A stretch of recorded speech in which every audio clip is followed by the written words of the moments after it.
What's going on, traders? How we doing out there? It's time again for the trade the pool, and the question is, who's coming out alive, right? Who's coming out the pool winning? I'll tell you one thing, excited about starting the day as I start my journey as a 20K funded trader. Hit that arm, hit that bell. You guys know what's going on. Finally, guys, I've been battling with this account. We're actually going to review the account today, guys. So get ready. If you have ever wanted to see an account that has lasted for over 4 months, a perfect example of why you can be using the flex right now. Go after it, guys. The swing accounts are definitely an opportunity. I love the day trade accounts, of course, here at Trade the Pool, but nothing like having swing accounts, right? And I think that you guys have seen it. You guys have seen me take multiple trades just in the last 2 or 3 weeks, 4-digit trades right here live, right? So we'll continue pumping along. It's Trade the Pool. If you haven't checked out our swing opportunities, take a look at them right now. All right, guys, let's get to the action. Let's take a look at some of the stocks that are trading right now. We saw Micron getting a little lift this morning in the overnight session. You saw the SPY kind of creeping back there, and now the SPY already giving up the gains here and coming back towards the 711s. We'll take a look to see what happens here. Big outlook around the 711s. Of course, this was a big support area that was the prior support. So now I'm really questioning, will we act as support around the 706, start to work our way back here into the 716s and leave ourselves within the chop zone? I think that's exactly what we're leaving ourselves with here. Of course, the Q's kind of pulling back. Will we get the bounce back? Of course, now it's been 1, 2, 3, 4, 5, 6, 7 days in the red. Well, will they make it an 8? Well, I'm going to go on the probability side that we actually end up green today, of course. We'll see what happens there. Will we see a little bit of a chop? Q's coming up there towards the 713s. We got trade ideas to talk about, so let's get to the playbook. And you guys in the chat, let me know what was your top trade that's been going on. It's great to see all you guys in the chat. Great to see, of course, Day Trade with Tony. And if you guys haven't checked out, of course, our exclusive community on the Discord, you're missing out on things because guys like Day Trade Tony, myself included, out there, including multiple informations that you guys can be getting to. Now I'm getting up there the market intelligence brief. I was out there this morning taking a look at the sunrise. It's always good to see the action, always good to see day traders talking amongst themselves and even helping themselves out. I heard conversation like, hey, I realized that it's not so much maybe the system that I'm trading, but more the psychology, right? And others helping each other out, bringing in even some memes to bring a little bit of a lighter mood even when we lose, right? Well, check it out, of course, our exclusive community out on the Discord. All right, let's keep the party going. We got a lot more for you guys, of course. Let's keep pumping along here. Hope nobody had the great idea of shorting DIC overnight. Yes, you, Eric, hopefully no one did. We'll be taking a look at that stock. There's tons of stocks up, and there's even one stock up that's up 512%. Yes, you heard that right. WVVIP. Don't know what happened to this bad boy, but it's up an insane amount this morning. And continuing to rock and roll, moving all around. The spread is wide on this bad boy, but we're talking about a move from $5 to $25, coming back to 16. What will happen to this thing? Find out. Well, if you want to find out on more trade ideas that you want to take a look at like this is why we have what's called the playbook, right? The playbook gives you ideas every single day. And I can tell you right now, there was some trades that we've been including, like Gilead, right? We've been including FCX in this. We also talked about ANF. We talked about different trades. And today we're going to talk a little bit about some longer term plays that I've been talking about since the beginning part of the year. Let's get to the action with the playbook.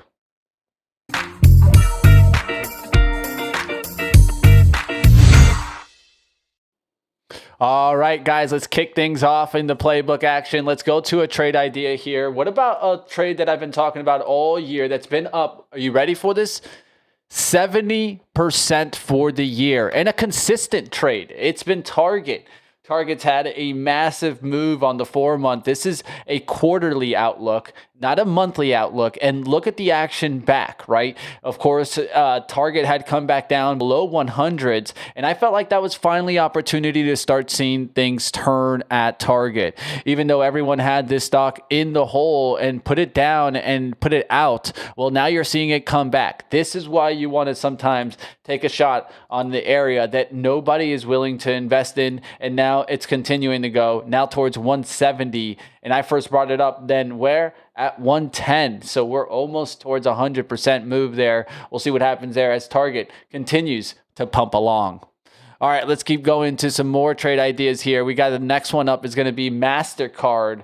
MasterCard was moving yesterday with, of course, the financials overall. Financials were rocking and rolling. Let's just say that much as we look to see what happens with it. You guys can see this morning already starting to trickle higher and holding up here. We'll look to see what happens up there towards the 600. Of course, this is an area and a stock that I gave you guys back on the playbook just a little while before for what? The cup and handle pattern. Let's go take a look at some of these cup and handle patterns, and you guys can clearly see it on the tape here. I'm going to pull this back so you guys can see the cup and handle, right? And tell me what you guys think about this one, because it was really, really pretty. You can see the cup handle, kind of the cup action right here, right? So this is kind of your cup action, right? And then you're starting to come back. That was when we gave the look for a little bit of a pullback action, and the cup and handle comes and plays in, right? Nice little pullback opportunity, and boom, right back to the upside. Cup and handles all around. Let's take a look at another cup and handle in this similar space. Visa, you see I had the line drawn already, looking for the cup and handle to continue back to the upside. You can see here the cup, right? And then the handle comes and plays in. Now you can start tracking this to go and play the laggard play, right? What I called leaders to laggard. Yesterday, you started to see AXP start to show a little bit of some signs of strength. Let's take a look to see if those stocks can make a move to the upside today. And you could be looking at MasterCard. All of these look good. We'll see, keep watching the action as strong institutional investors are looking at these credit companies. And remember, these had come down because Trump was supposedly going to turn credit cards to 10%. And then he never spoke about that again. All right, we'll keep taking a look at some other trades. Let's go to PanW. PanW is an interesting one. I'm thinking about maybe potentially seeing this as a short-term short, as we could see a little bit of a pullback coming back into the 320s, the 340s. Of course, this stock has ridden up here from the 180s. That's really when we started to call it out at the 200s. It made a huge run. It got up there to the 400s. Now it's on the pullback. So at this point, I'm looking for the cyber bounce failure mode. We'll see what happens here. Palo Alto Network already falling. But one thing we need to see is, are we seeing de-risking in the cybersecurity names? Something to think about. All right, let's keep taking a look at some different stocks, of course. Good morning to you, Shah. Good morning to you out there, Snowman out there, and everyone out there. Say hello. It's always good to see some new faces, especially if you're new to the show. Well, like always, guys, hit the like button, that's subscribe, so you can be notified the moment we go live. If you want to be the first person here, well, that's one of the best ways to do it. I'm excited to keep going in the market today. We're going to go to the sunrise now and take a look at what's moving in the market. Economic D-Day is just arriving. What's going on underneath the hood? Find out in the Sunrise Report.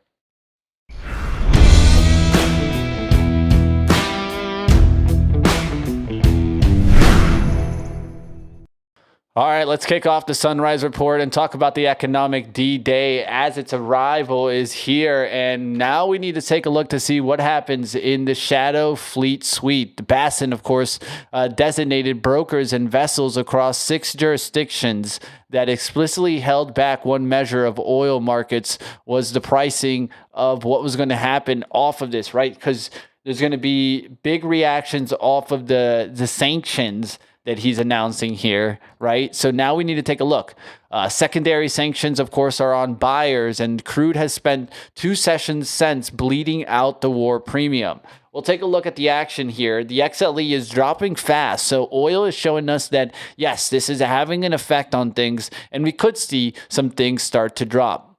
Of course, that removes one of the weekend's two attacks on the pass-through channel. The tariff wall is still standing, though, and the 10 a.m., the first consumer-dated survey since it went up, tells you whether the households have noticed it. Futures are green across the board for the first time in 3 sessions. We'll see if they're able to hold on. You could see that was already leaking.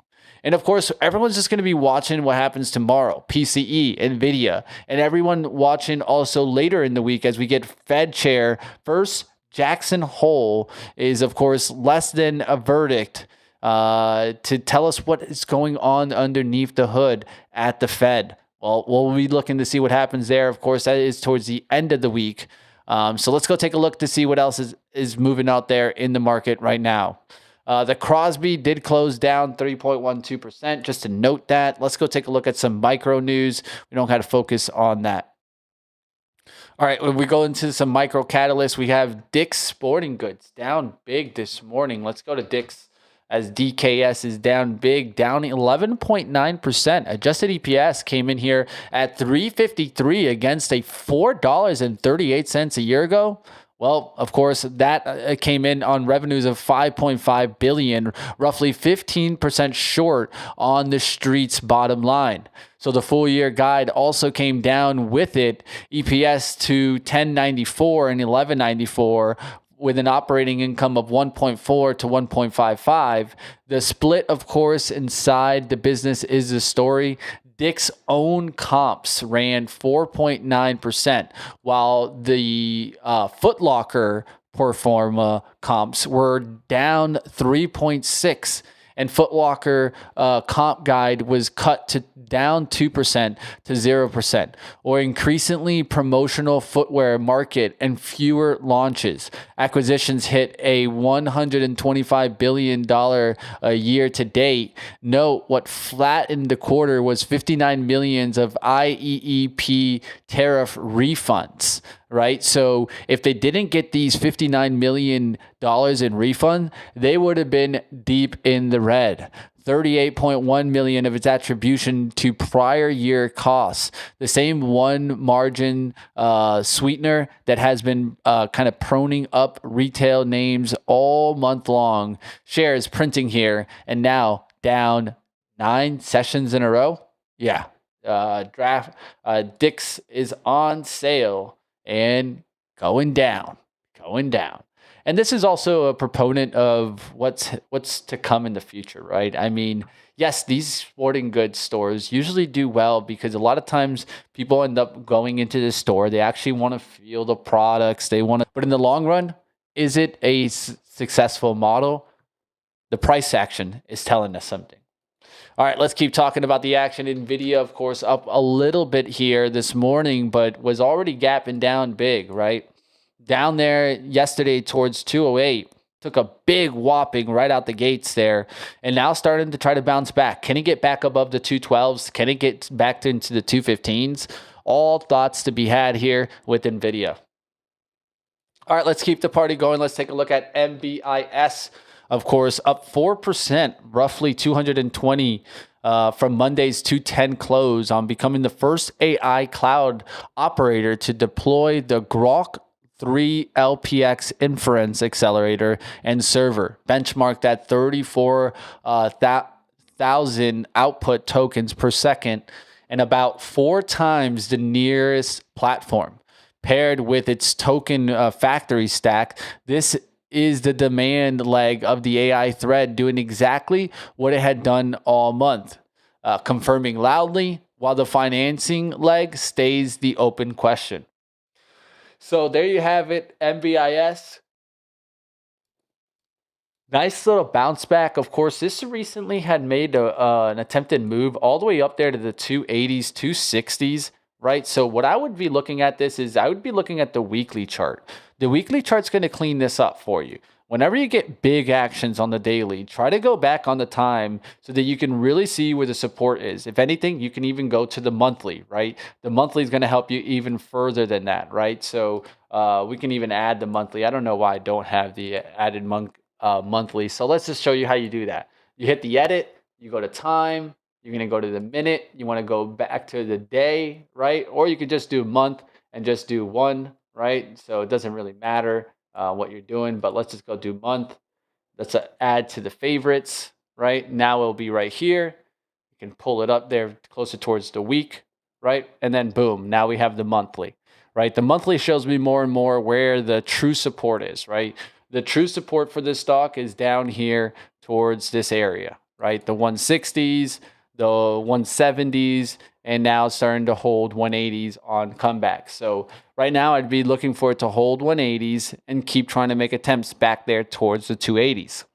So you've been up there once, pulled back, second one, pulled back, third time, pulled back. At this point, I really don't want this to break down into this zone, right? So you can get maybe wicks down into the 180s, right? Into the 80s, but you shouldn't break the 180s at this point. I'd be actually looking for it to kind of come back into the 240s and break above the 280s. So that gives me an opportunity here to be looking at this name. Good news out there. I mean, not bad action whenever you're getting into first in AI.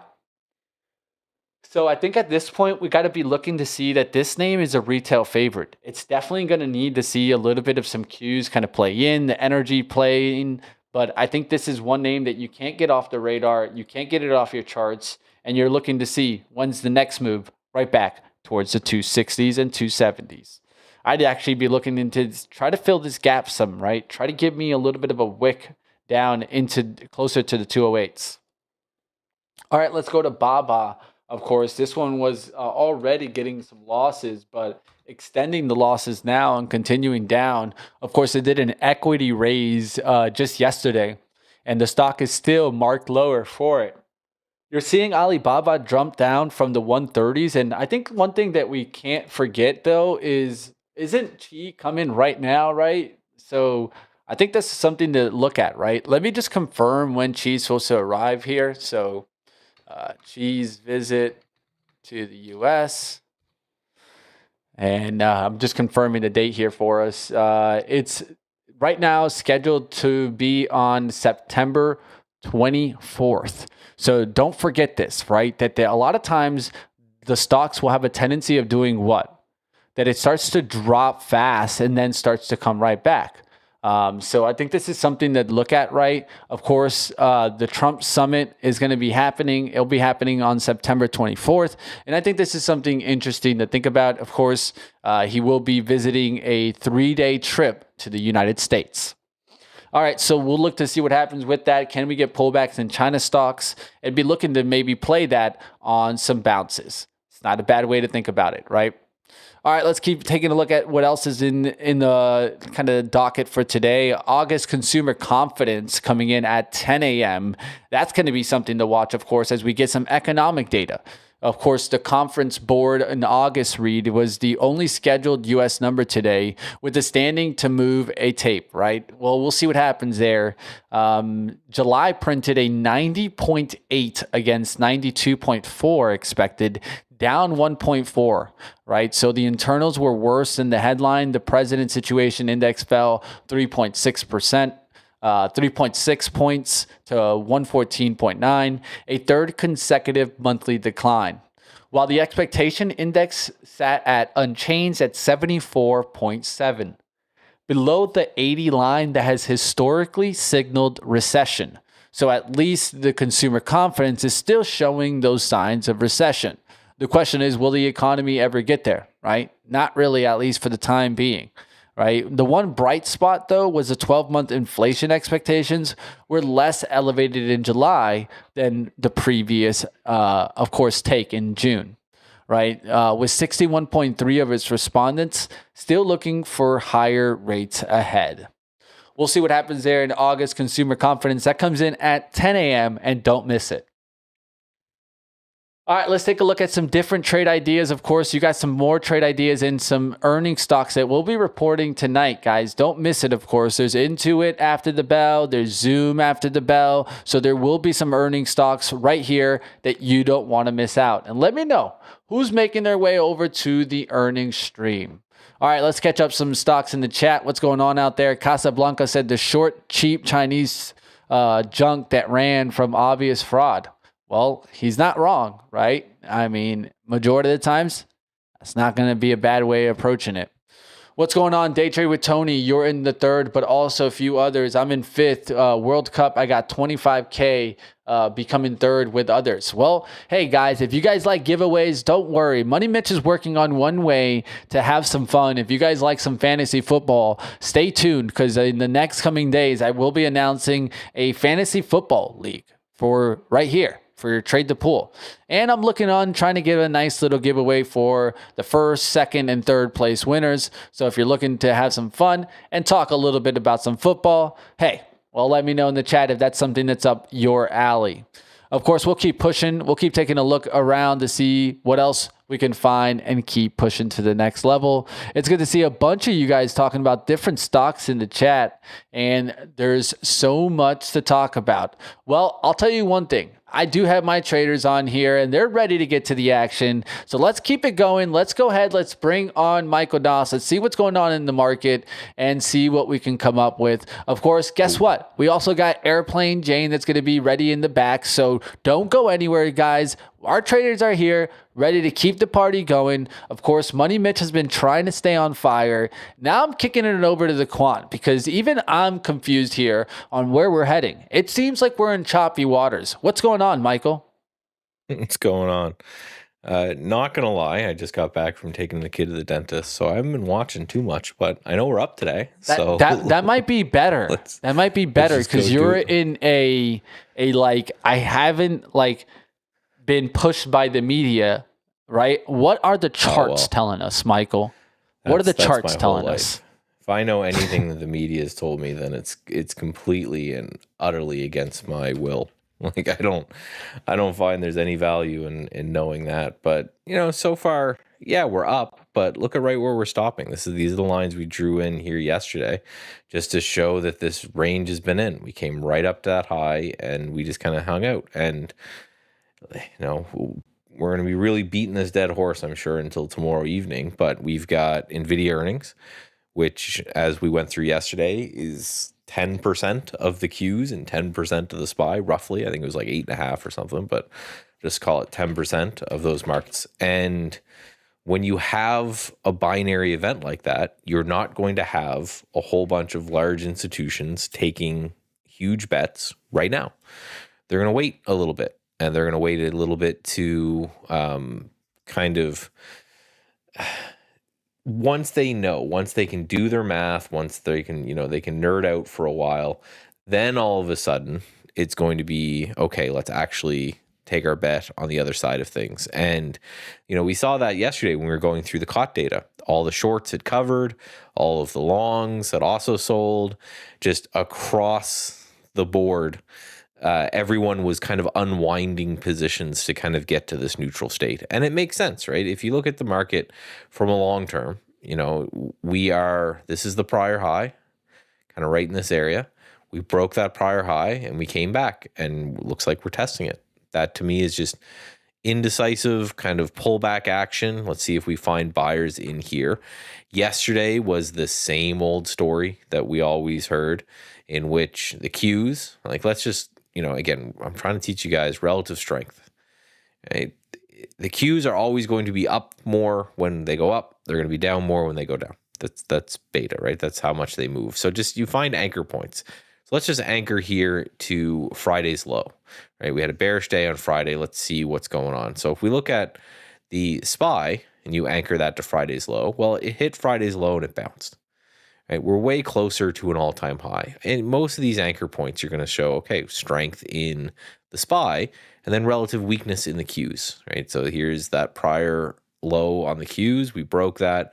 We were down way more. We are nowhere near all-time highs. You got to zoom all the way back. Whereas the SPY broke this high that happened in June and is coming back to retest it from the upside, the Qs never got there. And then if you look at, say, the Dow, which is DIA, for the diamonds, it's even more than that. It never really pulled back. Right? This is the June high, then it had July high, and then it had an August high. Just every month, this is making new all-time highs, and you can see what happened yesterday. Not only was it not below the prior day's low, but it was green. It opened, and that's really the low of the day, and it surged all day. So it just shows you the less tech in your index, the better you're doing. So all you need to know is that tech is the guy. Tech is the bad guy. Tech's the guy that's ruining everyone's life here, and everything else is doing just fine. So is that going to continue? Could be. At some point you're going to see a catch-up trade. The question is always when and how much and how you're going to trade it. So every time you see, we have this rotation between sectors all the time. Maybe I'll do a thing on RRG charts which show this really, really well, but they take like a long time to explain. You have this rotation from, the sectors being the strongest to the weakest. Now, does it last? When does it? Is it another couple days? Is it another couple months? Is it years from now? Because remember, the Qs have been outperforming for years. It could be a world where, the AI revolution gets passed down, and we say, well, the Qs have been outperforming for years. Well, now maybe if the AI actually does something, we start to get some relative outperformance in the names that benefit AIs, like healthcare and biotechs and shipping companies that can now ship things better. And that was kind of the promised land, right? That's what we were all told would be a great way to take a look at all of these different indices and say, okay, well, great. If that's the thing that's happening, then that's what we can end up taking a trade off of. So I just think the game plan remains the same. You don't want to get too crazy in front of NVIDIA earnings. You don't want to get too crazy in front of the economic data that comes out that day as well. We've got PCE pricing and GDP coming out tomorrow. I'll bring that up here. So we've got some economic reports in the morning. We have NVIDIA happening in the evening. The market just seems really focused on these individual kind of names. And maybe NVIDIA is the thing that will save us. Maybe today, maybe tomorrow, I'll do that little presentation that I did on NVIDIA earnings. Spoiler alert, generally it's a massive disappointment regardless of what they say or what the market environment is, or NVIDIA's got this history of gapping and crapping. But we can take a look at that as well, maybe in our education segment today or tomorrow. But just know, these are the moments that can really hurt traders. I think way more. If the market just crashed, like we're all short-term traders. So let's say the market just goes down like 50% in a straight line over the next month. I think most of us would be fine. I know I'm long a lot of names. I know I'd take a huge slap across the face while a bunch of stops trigger, and then I'd be fine. Like I can trade those markets. If we turn around, we rip from here. I know most people here would be fine. The thing that I warn traders about more than anything is that kind of chop and slop action, the making, when we're in this kind of environment where the Qs are having a hard time, but everything else is just kind of chopping around. I know more traders that struggle in that trade than they do anywhere else. So we just really need to make sure that we're repeating to ourselves and we're understanding that this is the environment for short-term trades. This is the environment to, take a shot, move on with your life, right? Hopefully that shot works out, but if it doesn't, right, it's fine. You've got a game plan there, that kind of thing. That's what I think you should spend most of your time looking at now, is where are we in that environment and kind of what's going on there. So what am I doing today? Just same thing as I'm going to mark, going to the 30-minute chart. These are the lines we marked yesterday. Funny enough, right? We went right to these lows, right to these highs. I'm going to adjust this line a little bit just because we have equal lows here and there. And I'm just going to see what happens in this range. This is the high from a couple days ago. This is the low from this pre-market action, that pre-market action. And we're inside that range. As long as we remain inside that range, I think we end up being a little bit chill. We need to just get some sort of tweet. Maybe we get a happy Trump this morning and he pushes us out of the range. We got a Trump yesterday, and that kind of kept us down. But I just think I don't trust the rallies. I don't trust the sell-offs. I don't trust any of it until we have some resolution when it comes to NVIDIA earnings. All right, and we'll all be open ears to see what happens there with, of course, NVIDIA earnings. And, of course, we also get PCE in the morning, right? That's going to be something to take a look at. Of course, we'll get a little inflation gauge, and we'll see what happens today. Of course, we can be taking a look to see what happens with the big levels, of course. We'll go ahead and bring on Airplane Jane to tell us what levels she sees in the market and what's up her sleeve. Hello, guys. How are you doing? So How I we doing, am Jen? pretty much in agreement with Michael right now, except for I'm seeing a lot more of, you know, I'm not convinced that the market is selling off. You guys know I look at the fear indicators. There's nothing that's giving me this impression of people being fearful with this NVIDIA earnings. There's no big, when I check UVXY, they have sold up here at 2370. We are still moving down. So that's going to say, hey, we're still continuing to grind higher. Nobody has fear just yet. Nobody is buying those puts for protection. They are pretty much confident that the market is going to go to the upside. We saw at VXX, they repositioned to 1962. We're at 1881. It is continuing to drop, meaning that, hey, usually these are in, a declining move, as you can see overall for the chart, which is bullish for the market because people have confidence that the economy is going to do well. When we go above, on average, it tends to be roughly a 10-day drawdown. Starting to see a little bit of wavering on SPXS and the SPY and the Qs. The Russell is teeter-tottering as well.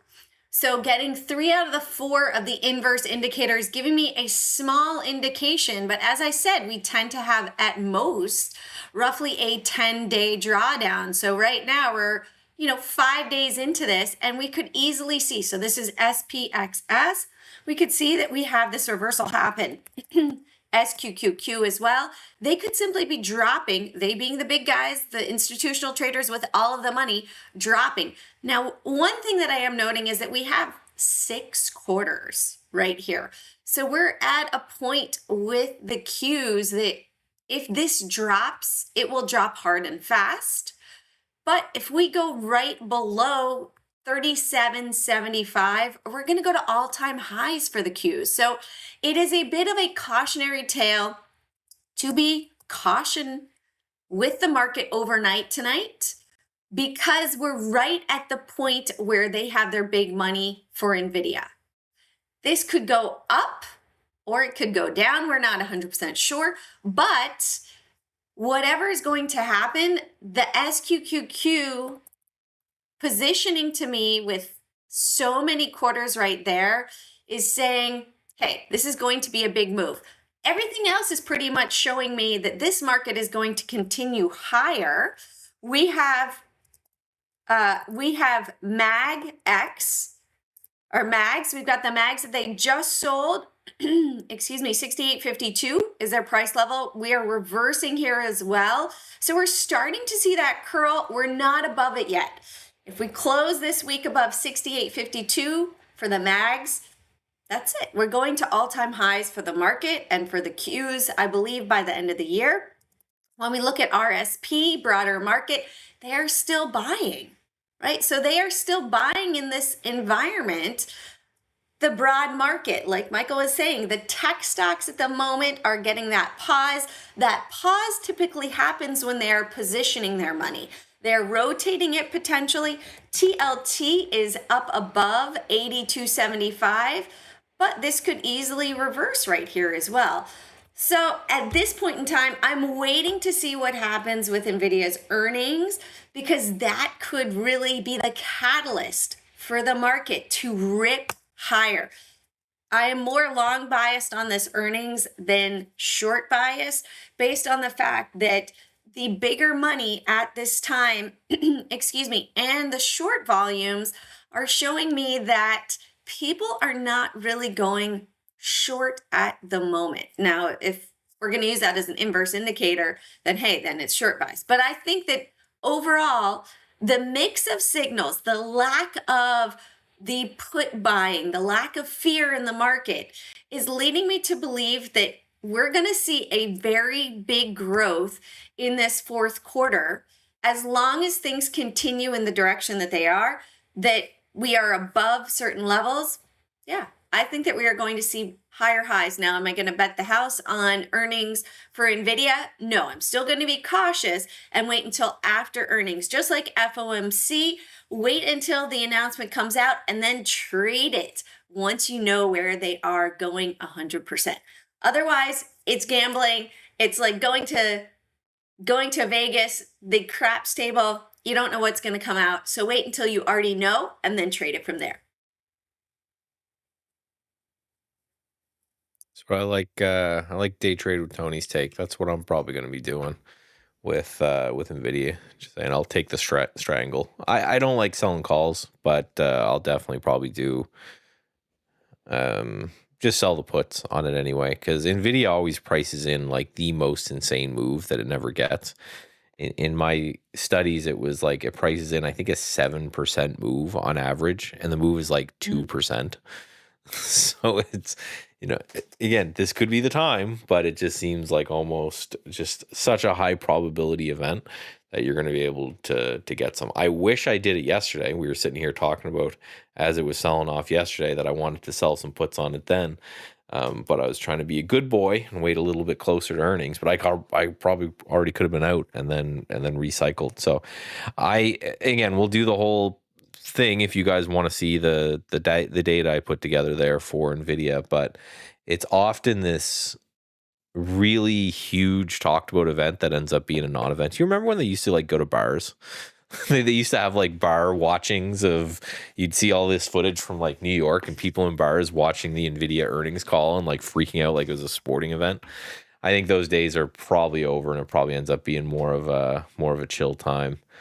But yeah, it's even if the event itself doesn't move the market, I think it's more that no one's going to take a large bet going into it, like you were talking about, Jane, that it's kind of just gambling. So if you're an institution that wants to buy a bunch of stocks for the next 6 months, are you going to do it today, or are you just going to wait until Thursday? Right? Are you just going to go and say, let's wait until this thing's done? Once it's out of the way and we have all the data, we can look through it, then we take a bet, right? They're not degens like us where they're in and out for a couple ticks, having a fun time. These guys are buying and holding for weeks or months or years. But between those two numbers, I'm hoping the market does something. It's like tank at this point. Tank like 30%. I don't care. Just move. Just do something. This summer, trader is one of those only jobs that you're looking to get, out of the summer and back into the other times of the year, because the market actually moves. It's the opposite of being a kid, I guess. For sure. Well, also, when I looked at the Mag 7, we still have 4 above the bigger money. So that's about a 52% chance that the Mag 7 is going to help to lift the market to the upside. So I'm getting more bullish signals than I am sell signals at the moment. All right. Now, one thing, of course, that we have, of course, is our earnings challenges, guys. Don't forget, of course, we'll be having more earnings streams and ways that you guys can do winning accounts, of course, in big NVIDIA stream tomorrow afternoon. And there's going to be a big announcement also, so don't miss it tomorrow. A little bit of a secret hint. You might want to listen in and get ready for what we'll be announcing tomorrow. So if you want to find out, come here tomorrow, and trust me, you won't be mad at me. Of course, we'll be taking a look to see what happens to these earnings, and earnings challenges always going on. Hit the link there in the description to get after it. All right, we'll be taking a look, of course, the top tech stocks selling off here, core PCE, NVIDIA earnings tomorrow. Now the question is, how will NVIDIA trade today, right? Will we start to see a lift? Would we see maybe some bounce, right? I think it's going to be chop, right? And so since we've had 8 or 7 days in the red, I'm thinking we get a green day here, but probably not a very big one, but just enough to actually go green on the tape, right? So that's what I'm going to be looking at. We'll see what happens if we can get that right. Right now, we are getting the lift in the Qs. I'll be looking for some quick dips to eventually get bought. But what is this in my eyes? I think these are just, right, this is just a chop before NVIDIA. One thing that I will note is that you did see some of the cybersecurity names kind of coming down. I was looking at CrowdStrike just yesterday, and now it looks a little bit weaker. I think it needs to really catch We'll see what happens with these names. PanW and some of these names looking like they want to break down a little bit. I thought yesterday was a really key day for PanW to get the opportunity to come right back above the 9 EMA. Now it could be a rejection, an actual short play below the 340s. We'll see what happens there and get into some trading action, of course. Traders out there in the chat, let me know what you guys are taking a look at. Mitch, I think TTP will offer some new limited time accounts. Ooh, does Shaw have insight? I don't know. Like they say, it's above my pay grade. So you guys make it here tomorrow and you'll find out. All right, let's keep getting after it, guys. Day Trade Tony saying he might strangle some NVIDIA. And he's not talking about physically. He's talking about the option market, of course. We'll talk more about that action coming up, guys. All right, let's keep getting into the market. And what do you got, Michael? Well, I was just saying with, everyone's talking about uranium. So that's something we need to take a look at here. That's obviously going to move the XLE, right? The XLE is going to be more than just oil. It's going to have some of these in it. It's a decent looking little chart, good downtrend for a long time. Broke that a month or so ago. Now it's basing up at these highs to see if we can get a bit of a move, bit of a pop through here. I think it's something to focus on, right? Uranium is one of those that, right, when it trends, it can trend really, really hard. And then also there's a lot of fun ways to play it where you've got your NNE and OCLOs and all these different kind of really, really high beta, crazy move guys that you can trade against if we're going to get this move in uranium. So keep a focus there. That's a good point out there in chat. Yeah, and he's saying URAA has the juice, but it's like, if uranium is going to rip, there's probably an OCLO juice. So is that just, OKLL? So not only can you take the low beta crazy name, but you can leverage up the low beta crazy name. Because I just don't think there's a world where you get a sustained move in uranium and SMH and NNE and OCLO and all these small nuclear guys don't get some sort of action. So pay attention, right? If we start to get a move there, then these could be names that be interesting. And I don't know if it is. It could be a Canadian thing because I know we sell you guys most of our uranium. But if you're, being pissy pants now and mad all the time, then we'll probably end up just selling it somewhere else. And maybe that will increase the price of U.S. uranium much more, which would, one of those things wouldn't be good to have that high uranium for energy costs, but means if you're buying U.S. based companies, you could get a nice move out of those. A couple of names that I'm looking at this morning are Dick's, right? They had earnings biggest failure in about 3 years for Dick's Sporting Goods. Right now, seeing that they've sold it. Yeah, 150, 90. So that just looks like they just want to have that meltdown a bit further. Also, Nike looking like it's setting up a triple bottom on the daily. But we've got bigger money that sold up at 40.92. So this one might have that overextension snap back, like you were talking about, Mitch, with having a 7-day downward turn. Nike has had an overextension right here, and that looks like that could have a nice rebound at open. Also, AAOI pulling back yesterday with the offering. And that's been in a bit of a downward trend. That could have a bit of a snapback. That one's also lower float. And then DFNS is in play again today. It looks like up above 22. We could see that could potentially reverse, but it's had bigger volume coming into it again since earnings, and the bigger money is down below at 11.51. So right now, looking at this for a potential second day move for those low float traders that, look at you, Willie, that's awful. That this one could have some bigger momentum to it if the low floats get into it. And then S dot dropping again.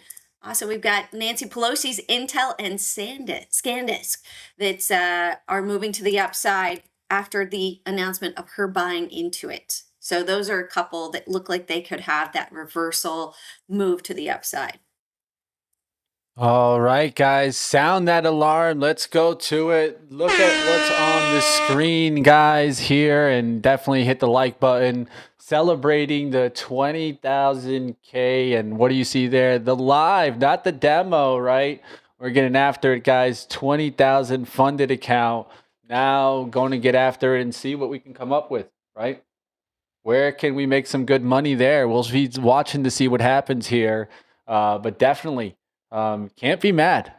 Finally got to the 20K. This one was a wild ride. So find out exactly how I got here. I'm going to talk about it in our our education segment later today. We'll go through the charts. We'll take a look at the trades. And this one wasn't a little bit of trades. And I love having this type of data, right? Because it's really important, I think. A lot of times we talk about data, but there's nothing better than 448 trades. So we'll talk a little bit about that, guys, coming up. Small and steady. So is there a lot of trades going on there? Yeah, and the best part, good risk to return coming back on them, right? Because what matters most to me is the statistical data after that, right? It's not about how many trades you took, but once you get towards like a sample size of 50, at least you know that you're taking some type of sample, right? Success rate on this was 22.9. The ratio of risk to reward was 1.38. Find out how I got to that, right? 1 to 3.8. Not a bad risk to reward ratio. You'll find out all about this. It was 480 trades coming up soon. We'll get into the action. Yeah, so All far, right, we undercut the pre-market level here already and then started to rally back through, right? Pretty strong zone there. And the first ticks were down and now we're rallying back through. So that's something I'm going to keep a close eye on just to see if is that it? Is it a kind of shake out and rip? But we got to remember, from the longer term chart, we go to the 5-minute chart, we came right to this high that we were talking about here and then here and here. And on the daily chart, we are still just inside these last 3 bars range. So the focus is, if we break up, I think that's super positive. We break down, obviously the inverse, and we have to sit here and wait for one of those to occur. So just a reminder, inside day, inside a range, just trapped inside everything. So just don't go too crazy. If you want to bet which way it's going to break, that's fine. You're just going to have to do so with a little bit wider of a stop. You can still get that amazing risk reward. You're just going to have to be patient enough, I think, to kind of hold through it. NVIDIA trying to go red to green here. We'll see what happens here if it can go red to green. Of course, you guys know how I feel about this trade. I think it's going to chop. So today, of course, yesterday it went down big. Maybe it just starts coming back a little bit today. Maybe back towards the 212s. We get a little small move. I don't know. I think it's going to be choppy, right? So if you're taking it, for me, it's like a quick scalping mentality, right? Get to break even as fast as I can. That type of trade. Reason why? It's going to be moved fast and wicked, and it's probably going to create big wicks, right? You've seen big wicks this morning, attempted washouts back down through the 210s, and now starting to hold. So I'm looking for a reversal back towards the 212s. We'll see what happens there in NVIDIA. Yeah, and there's 2 ways to deal with those kind of big wicks, right? One is you scalp them, right? So you try to trade with inside the wick, and the other one is you just do the complete opposite, where you take a step back, you make a really wide kind of stop loss and profit target, and then let the jiggles happen, and it's a way you don't care about. I usually choose to go that way, where I'm not watching every single tick of every single stock of everything that I'm interested in, but to each their own. I don't want to jinx anything, but it looks like so far everything's holding pretty well. I'm incredibly long everything. So I was hoping for like a couple day run into NVIDIA earnings. I'll look to get out, look to see how the Qs are actually, for now, outperforming the SPY, which is just not words that I've said recently, But right from the open, if you look how, again, always pick anchor points, right? Don't look at the percentage, look at the anchor points. This pre-market high is right here for the Qs. We're getting close. SPY, a little further away. And you can just look at that and say, okay, finally, I don't want to jinx it. But guys, there's a tech move. Are we going to do it? Are we going to do it? Tech move's going fast, guys. Tech move is coming in fast. So I don't know if you guys are seeing it. Tech is already up 1.13%, 0.5 from the gates. You're seeing the action in that I just mentioned in NVIDIA. You're seeing Marvell launch off. So remember what I just talked about, NVIDIA, red to green, 212s. Well, there you have it, right? Don't say I don't give you guys anything.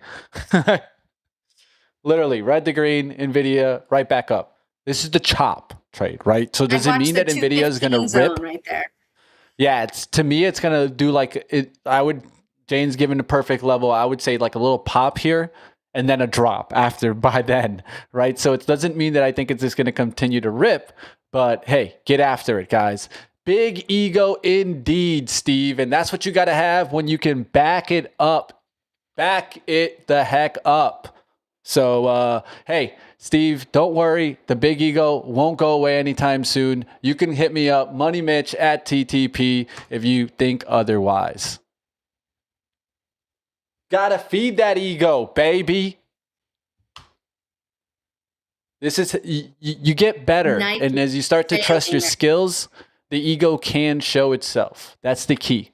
Have the skills to back it up, and you could talk and walk the walk.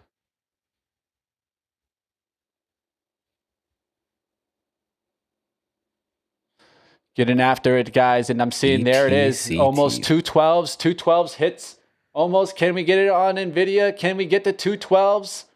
Got up there to 211.87. Almost hitting the 212s already. So shout out for that trade mentality here. And what are you getting? You're getting that energy sell-off. You're getting the defensive trade down today. Cyclicals, the Pistons at play.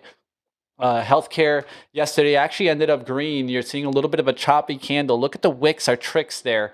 Wick on the top side, wick on the bottom side. Trying to make you overtrade right now in that space. I think the only trade right now that's really showing strength is technology and real estate. But I know that you guys probably aren't trading any real estate. That's the XLRE if you're trying to take a look at that action. But technology really leading the action here. And where is it? In electronic components, electronic gaming, and computer systems. Also, you're seeing the scientific trade up. So that's your scientific and technical instruments. You're talking your coherent trade, your keys, right? That type of action. With that could be your LITE, right? So I actually like that look right now, Jane.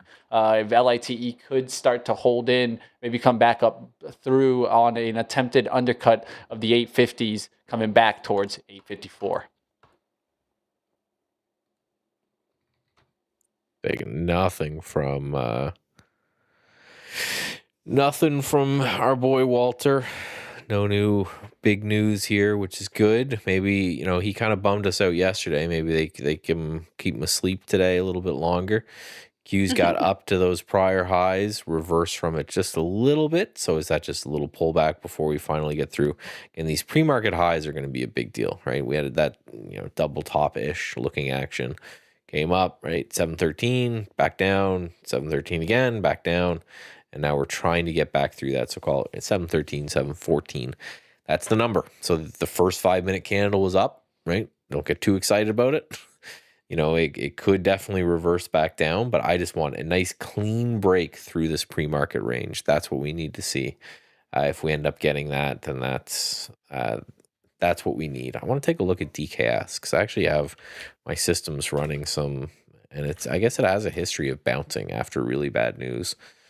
So this is really bad news. I don't know. I hope it goes a little lower.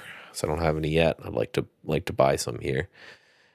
Take a look. The RSP is flat, right? So just the exact opposite of what we've been seeing for a long time. Strength in the Qs, RSP is down. Things like Marvell and all of this should end up helping things out.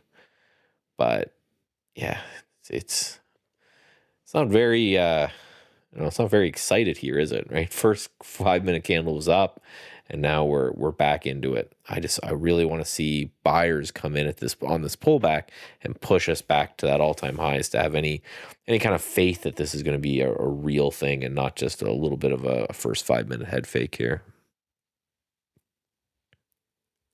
Tax shorting the Dow. You're shorting Papa Dow. That's interesting. Industrials are actually holding on today, and I think a big part of that is the oil takedown, but it was still going down yesterday. So I'm watching to see if that relationship can change today. So just to mention some kind of divergence that's out there. Right now, you're not seeing much leading. Now tech is only up 0.37 from the gates. So what you're seeing there is a little bit of a bounce, but not a huge rip up, like I mentioned. Before the gates. What are you seeing? That chop play up. So there's some names that are up, but how you know it's not big is that there's no really big name that's up, let's say 6% already. The leading one would be Marvell, up 2.2%. So shout out to those guys trading Marvell. You're probably in the best move in tech right now. But that shows me more and more. If it's less than 1% and majority of these, what is that? That's chop to the upside. Yes, going up, but not a huge move. So that tells us to stay a little bit patient here and be careful for kind of like selling the rip moments, right? Where you see a big push and then all of a sudden it just comes trickling back. Also looking at the dollar, DXY, looking to see that they are continuing to sell this lower, which we've seen a drawdown on USO, on the gold and silver. I'm still getting the long gold and silver moves and still long USO. It's just a little bit of a correction from a downward trend. We hit a resistance point up at 135 and they sold it off a bit. It seems like they could be coming back into it. Again, tomorrow we have our oil numbers. Maybe there's going to be some big drama with Trump with the Iran war, but for this point, it's a nice discount for oil at the moment. It is coiling nicely. So we'll see if we can break above that 135 and hit that next leg up to the 160s, 170 zone. First live trade is on here, guys. First live swing is on Microsoft my MSFT. All right, guys. I first thought you were trade saying here. you were short Microsoft the way you said Microsoft FU. I thought you were. You like that, right? I think whoever set up this ETF kind of knew that one. What was my tell out the gates? Well, I'm seeing IGV up here, and IGV is going towards the 103s. So that's the area that I'm seeing some strength holding here. MAGS just made a move to the upside. I talked about how Microsoft had been holding sideways on the daily chart yesterday. I talked about it with the cybersecurity names also. I was looking into that space, but I'd rather play this one that's holding really well off the 9 EMA, right? So this is a great opportunity to join the trade and look for some upside back towards 500, right? So I'm going to go smaller here, willing to add on the pullback because I didn't get the first rip higher, right? I'm a little extended from the action, willing to add back at 486. But took a little bit there just to join the trade. Now I'm back here in towards, let's say, 36.25s, 36.20s will be the add for another 15 shares. And then I can hold off like 36 or 35.90s, right? So getting after it here, guys. Already in the green on the first trade. And the ego is still building, my friends. Let's keep building it. Let's do it with skill. Let's do it with passion. Let's try to be professionals at what we're doing because truly that's what we're trying to do, right? The professional mentality at the retail mindset, right? In the retail execution. Get after it, guys. One thing we can do is definitely go get that money. Yeah, SPCX took another run at highs there and rejected from it. It's not going down, not going up, just choppy. So still haven't gotten to that pre-market high, but we took another little shot at it, backed off it just a bit. Not what I want to see as someone who is, again, very long all the things. I wanted to get a little bit of breakthrough, a little bit of I guess, pre-earnings jitters or whatever we want to call it. But yeah, we're not just seeing that right yet. So we got to take a step back. I hope this is going to happen soon, but I think this becomes a really interesting day for kind of ORB traders, right? Opening range break guys. Take a look at the the high of the day, the low of the day. We're still well inside that initial kind of a move, and that'd be the trade that I'd be looking to take. Is if we can break this high, great. You can punch in, probably get something there. And same if we fail, then that means we failed the pre-market highs twice, and we could get that little reversal lower. So sit tight. It's got to break at some point. I think I looked at it, and it was like somewhere in 97% of days you break the opening range at some point. So it's going to happen. It would be the most boring day in the world if it didn't. I bet you those were half days. Just have a good time. Just wait, right? Everything's just kind of setting up, chopping around. Same with the SPY, same with the IWM, right? We're all just range bound here. It's like we're waiting for him to wake up. What kind of tweets are we getting this morning? Happy ones, please. Marvell is already waking up. If you're looking for the stocks that are starting to move, we're still getting the tech move now, and you're starting to see some other ones start to lift there. Cheaper name UMC showing up in the semiconductors. So I'm looking around to see what's making the lead, right? So let's take a look at what's actually leading the queues here. Leading stocks from the queues. We'll read it right from the top. Marvell, Shop, CDNS, Melly, Mercado Libre, really showing some strength there. That's some unusual strength there. Netflix with a pushback to the upside, up 2.1% today. MSTR ripping to the upside as that thing is cheaper than cheap, man. Holy moly. It keeps going down, but here you're seeing Palantir get the lift there today, and that's your software infrastructure trade. And look at Microsoft go.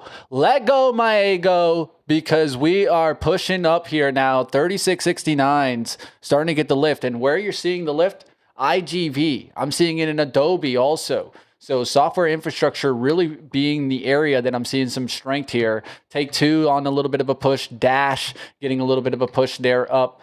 APP finally making a bottoming attempt. Is it time to take this shot? I don't know, man. I think I might. This is one that's as hated as can be, Michael. Do we go for the hated, which is APP, showing a little bit of some life this morning?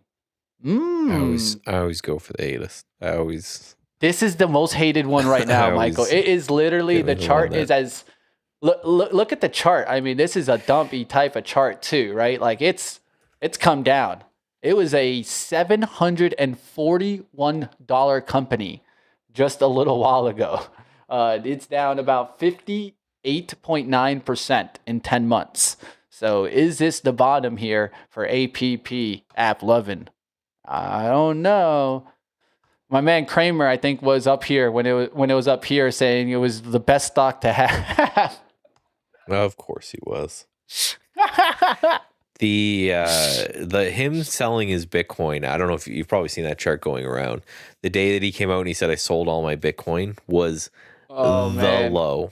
Like it was the to the day, which is really hard to do because Bitcoin trades 24/7. So he didn't even have to pick a market hour. It was hilarious that it's the day. So nice maybe push that's there, all guys. you do. Once he gets bullish Marvell on Bitcoin, continuing. maybe that's when you dump. Marvell being one of the strongest out there today, up there to 245 from a 237 kind of open. So really good action there. Jane, what are you seeing? I was going to say that right now, 85% of the time, you will see that the market is going to come back to yesterday's close. So if we gapped higher, it's going to be buy that dip scenario or sell at open for that dip. If we're starting to see that we're in the downward trend, it's sell those pops, right? When we pop up higher on the day, then that can be a nice sell scenario for a short. So keeping that in mind, obviously you've got Microsoft that's moving up now. Awesome. That is in a sort of a breakout from the bottom, which we like. We've got that downward trend breakout. Also, if you look at the MAG 7, you can see that on the MAG 7 that we have that downward trend as well. And if we can break out here, which we are, I hit Microsoft, sorry. If we are in the downward trend breakout, we've got to break above keep mistyping. Excuse me today. $68 for the mags. We're going to see quite a rip. So if you Qs are pull it getting out, close those highs there. Sorry to interrupt, but yeah, we're getting close to that pre-market high. Nope. Mags continuing to shred to the upside up there towards 67.80s. So you should be Yep. seeing different mags getting the lift there. Watch for Google to maybe make an attempt today. Apple is looking good off the first drive and then pull back here to the 311s. So that could be a potential lift off there. Apple looking good here off the 310 look. Maybe potential move right back up towards the 313s here. Doesn't look bad to maybe take a little shot here, right? So we'll see what happens there. Apple the ones gonna that get I the lift have there long today. with the big money below, Mitch, are going to be for the mags or NVIDIA, Apple, Tesla, and Google. Microsoft is Like at it. 488.12. So once we Well- have that behind us, Well- clear skies ahead, which we have right now. I mean, Jane, we can't do it any better than this, right? Right? I mean, we're almost to that 215 level. We talked about the daily chart, right? How it could come back on that daily chart candle, come back into this zone, get up there into that chop zone, and then go sideways, right? I don't even expect it breaking yesterday's high, which was, just to mention, 215.59. Right? I don't expect it to break that. I expect it to come near that and then just show me some pullback after that, right? Some chop after that, right? So we're getting the action. You had to be quick. You needed to be ready right out the gates. And NVIDIA already up there. What? I mean, if you would have got the 211s, right, you're already getting 3 points. Not a bad 3-to-1 return. Huh? Pun intended, right? Trying to show you guys the trades out there exist. You just need to go ahead and understand your risk to return. And the great part about having a 3-to-1 risk to return is that what? You don't even need to be right a quarter. You don't even need to be right 50% of the time, right? To be in the green, right? So I think that's one of the real defining factors, I think, for the traders that struggle on the mindset of accuracy. Because once you move to a 3-to-1, you really stop thinking about it so much. You just stop thinking about the accuracy. So if you're struggling with thinking about accuracy, that's one of the best ways, is just to kind of improve the risk and reward profile so that you're not so stressed about it, especially subjective traders. You know, I always recommend even systems guy, the first setups that you come up with are trend following. And if you're trend following, you will always have a sub 50-50 win rate. And if anyone tells you that's not true, then they're lying. They're right? lying. So Exactly. Tell them, Michael. Tell them. The reason I always encourage people to start with a trend following system is for that very reason, is that if you know you're going to hit the button and half the time you're going to get stopped out, and probably pretty quickly, eventually you just get desensitized to it, right? It's having that small amount of poison every day until eventually it just doesn't affect you anymore. Because a lot of people, they think a 50-50 win rate. It's like, okay, well, I'll lose a trade and then I'll win another trade and then I'll lose a trade and win. It's like, no, you'll lose 10 trades in a row. And then you might win 2 or 3 in a row, and then you'll, some every now and then you'll be on fire, and you'll make a bunch. We're actually gonna see that coming up, Michael. I will show that, right, so that the traders can see it, right, because they need to see it, right. The key, you gotta eventually be able to hold for the winner too, right? Because then if you don't hold for the winner, you're just ruining your math advantage, right? Think about it in pure math. Right? And if you're not, that's where you struggle, right? So when you let go of that trade, right, you got to understand that, hey, I might need to let go 10 trades before I get a winner. So don't attach yourself to the loss. View it as just another one that gets me closer to that winning trade, right? And then that way you start to build up this psychological mentality of letting go of trades. Just keep letting them go until one of them works. Well, and that's I would say, even harder than taking the losers, because that comes pretty quick, is just what you're talking about. Sitting on a winner of, $1,000, $2,000, $10,000, right? Whatever the size of your account is. and holding it, knowing that it's very possible that all of that money that you're seeing there realized goes away and some, right? You end up taking a loss on something you were up $1,000 on, but you got to do it, right? You can't not do it. So yeah, it ends up being a pretty hard trade to pull off. But that's why I always say start with that, and then from there, if you take any of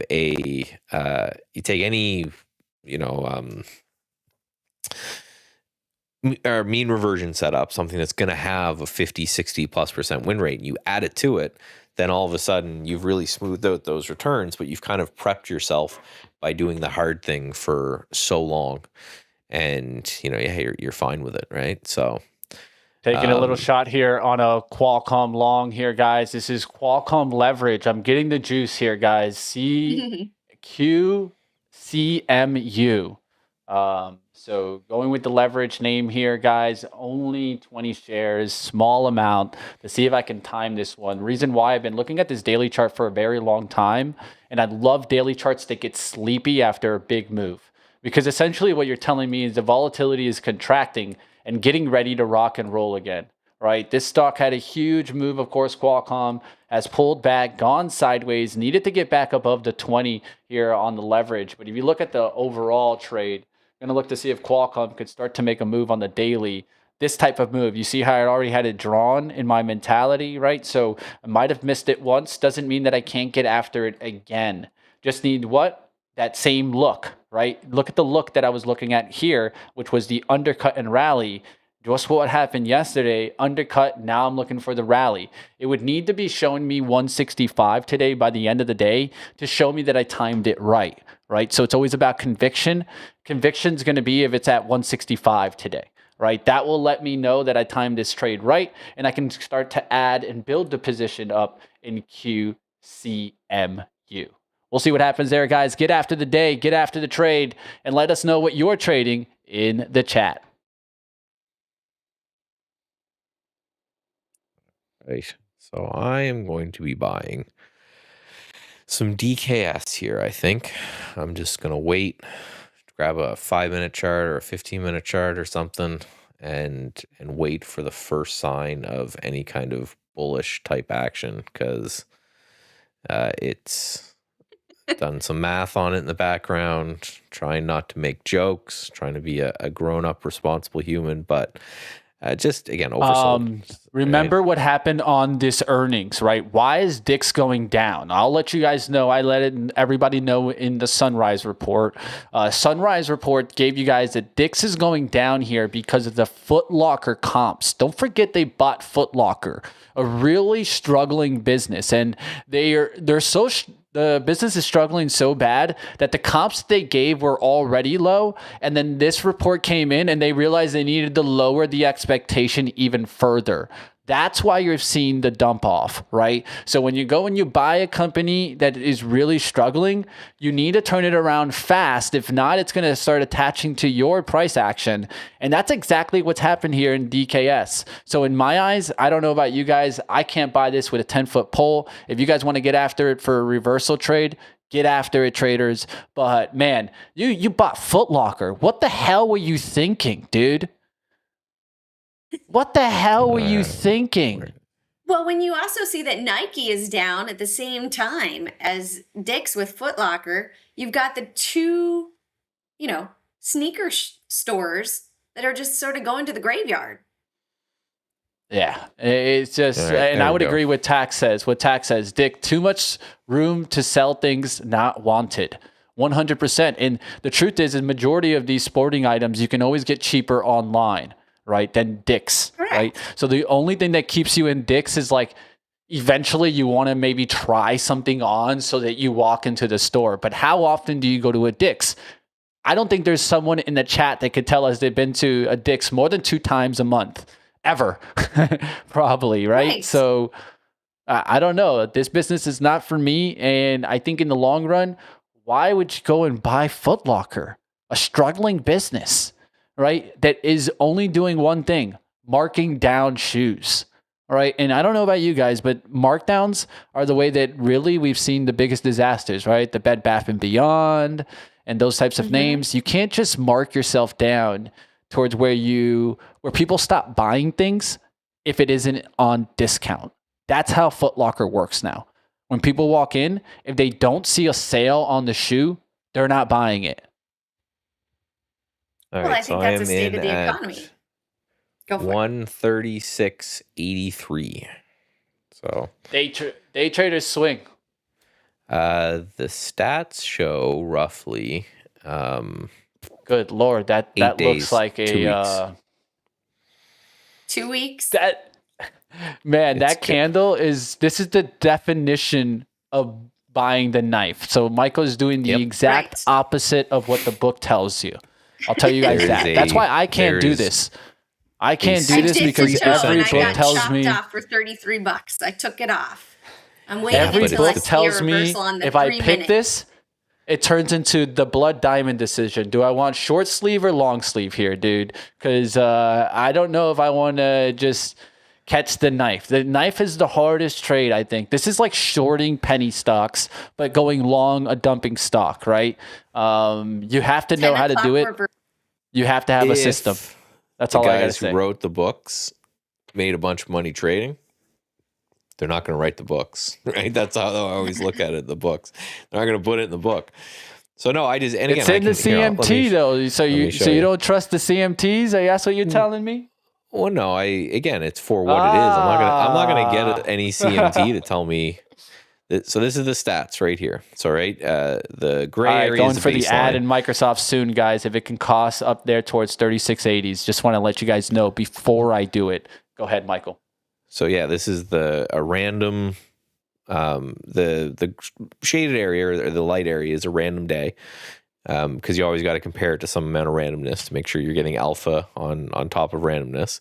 And then this is the stats above it. So there is roughly a 61% chance it's higher than it is right now today, and a 63% chance it's higher in 15 days. And then here is the kind of percentile edge. So there's, the worst seen in the data set was around 24% loss. The best seen in the data set is around a 41% gain. So you got a 63% chance you're going to make more money when you're right than you lose when you're wrong. Take the trade. It's just trade, right? Mitch said it himself, right? He had a 30 or 20 or 30% win rate on that account. So what does it matter? 100%. Right? You just put in your stop. You move on. I think what makes mean reversion so hard for people isn't anything but they don't know where to put a stop loss, because everybody is programmed to put their stop loss based off the chart.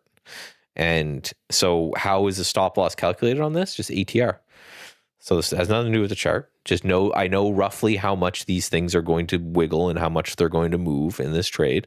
So I put the stop a little bit below that. So it's a trade. It doesn't matter if you buy it when it's going up or if you buy it when it's going down. If you have a stop loss, if you have edge that you have tested and you have confirmed, then take the trade, right? Just, don't get dogmatic about, I only buy stuff that's moving higher. It's like, okay, but right, is this going to go bankrupt tomorrow? No. Am I planning on holding it? Is it going to go bankrupt in 6 months from now? Maybe. Right? But I'm not going to be in it for that long. I'm going to be in it for somewhere between, based off the stats here, somewhere between 1 and 15 days. And then what it does after that, I don't care.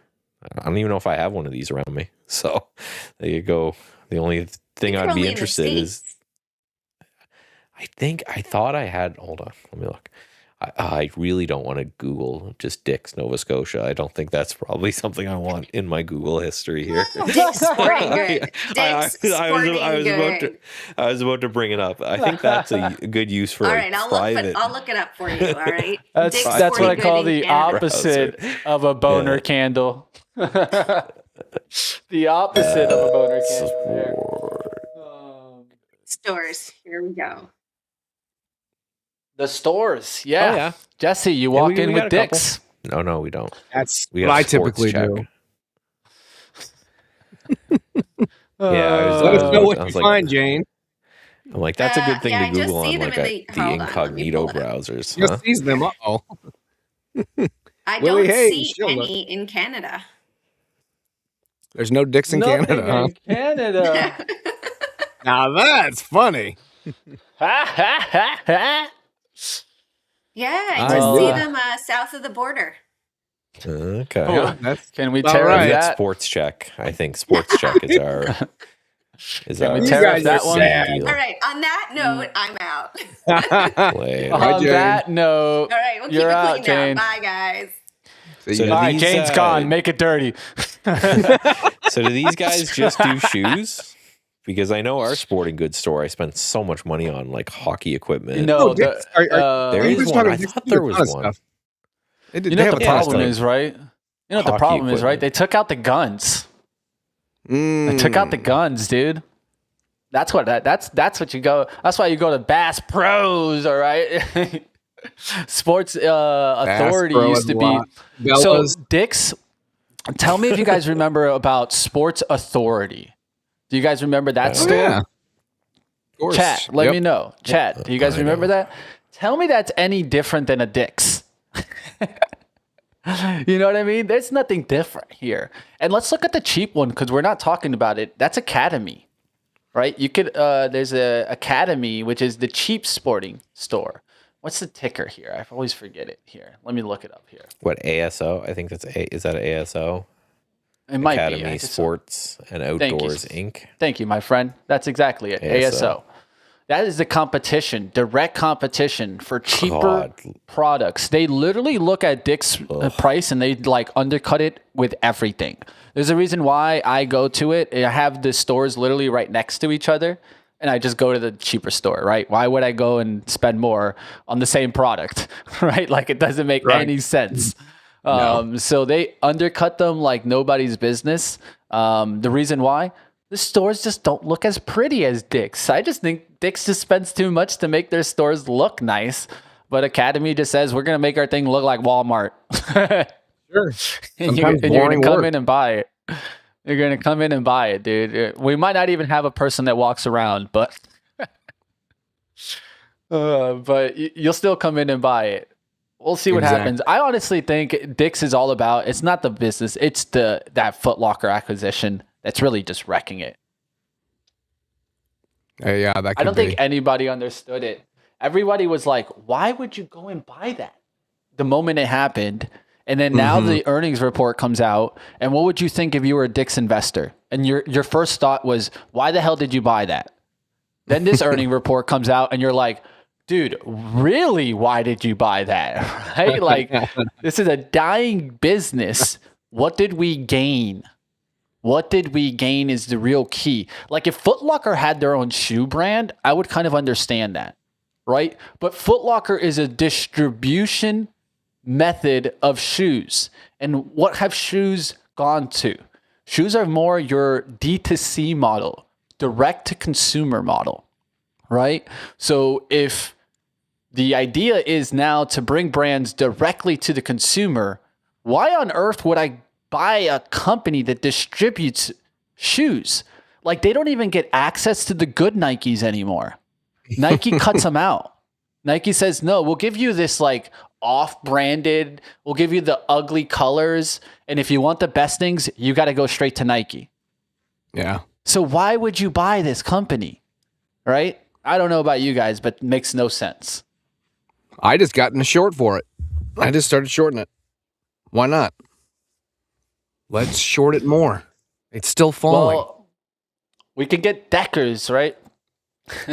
That's the shoe competition. Deckers, right.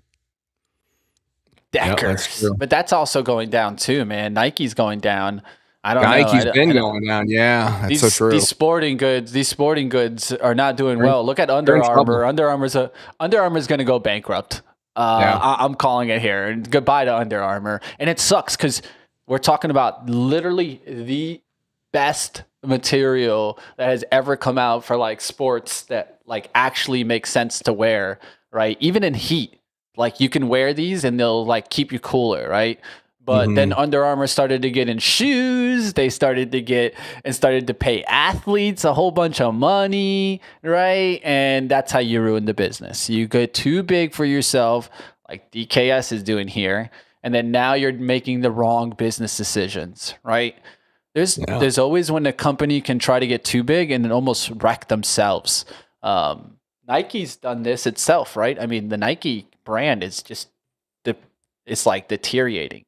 And if you ask kids, I even ask like my nephew all the time. I'm like, hey, can I get you like a nice pair of Nikes, right? Like, what do you want for like school? Like, I like to like, give him a little gift for school. Like if he's going for like the new year, just, I know how it was when I was a kid. I always wanted new shoes.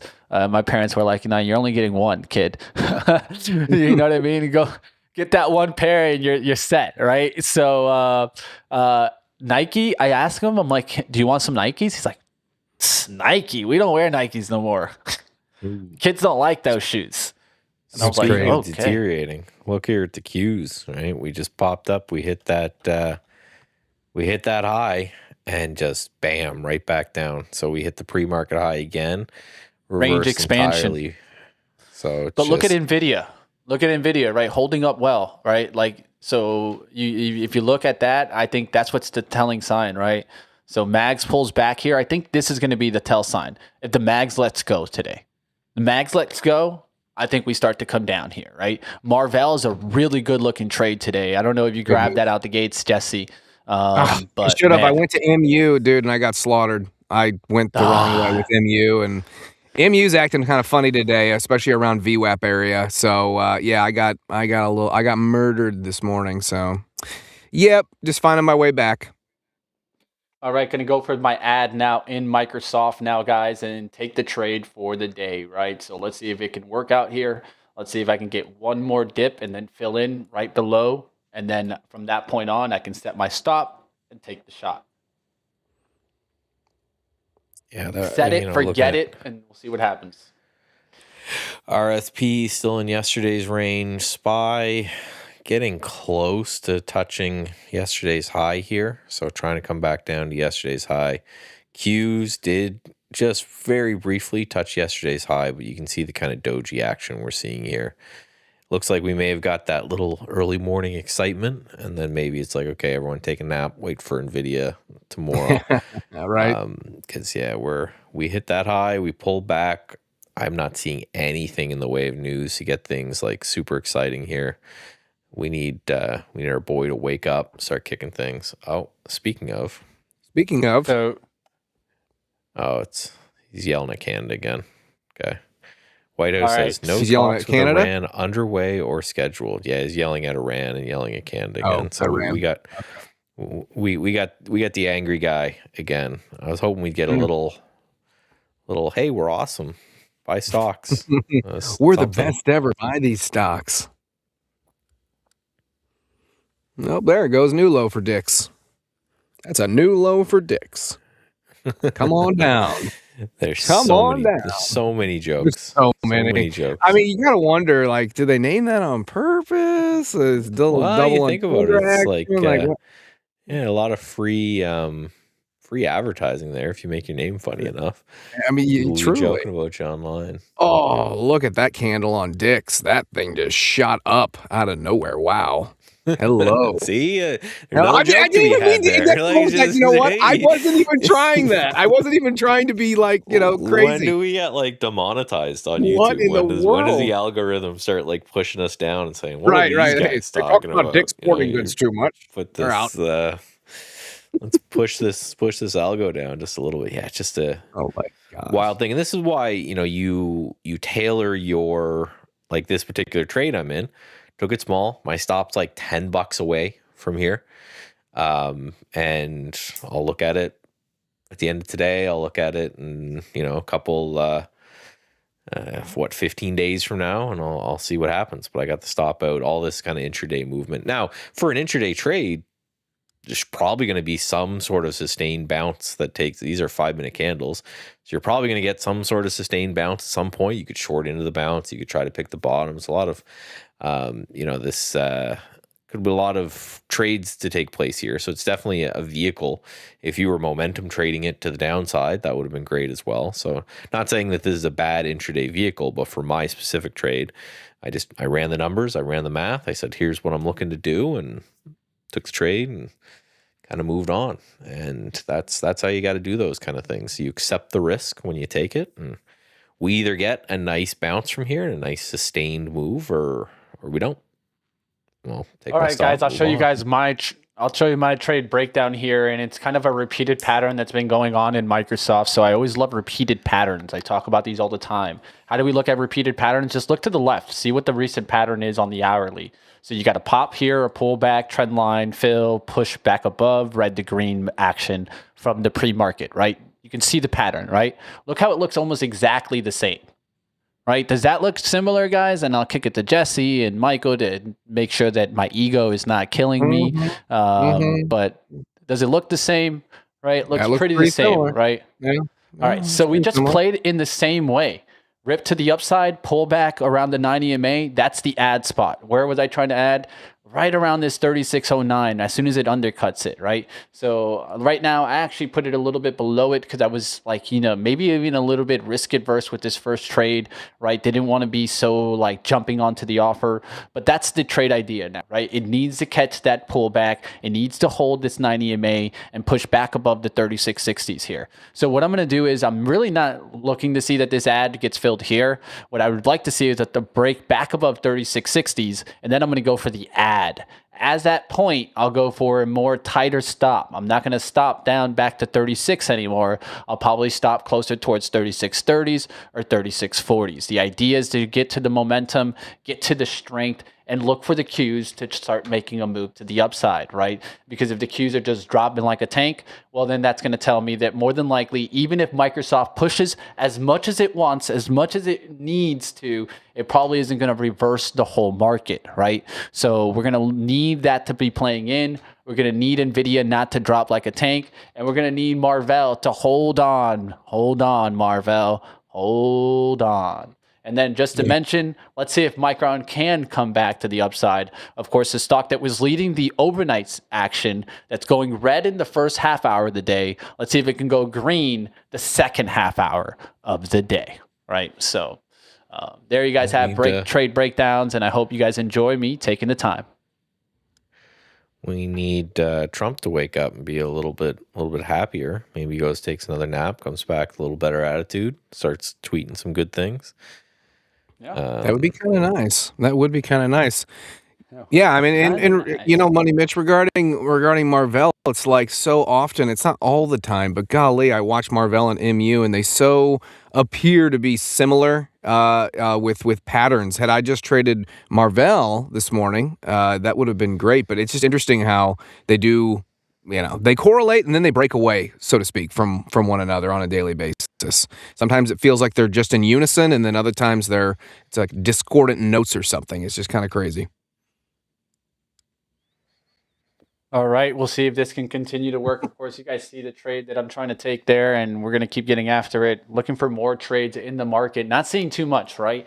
Let's see if there's anything that's actually showing up in the last 5 minutes or last 15 minute, any trend that we're maybe missing, right? So I'm going to take a look at that, and I see in the last 5 minutes, what's leading is some communications, some cyclicals starting to show up a little bit there, some defensive getting a little bounce. So pretty much the pistons at play, right? The stocks that were up are pulling back. The stocks that were down are getting a little bit of a bounce. Mean reversion, right? I can literally see it in the scanners, right? This is why I have from the last 15 minutes and from the open, right? I put this up all the time for myself, right? But I'm looking always at change from the open overall for the day.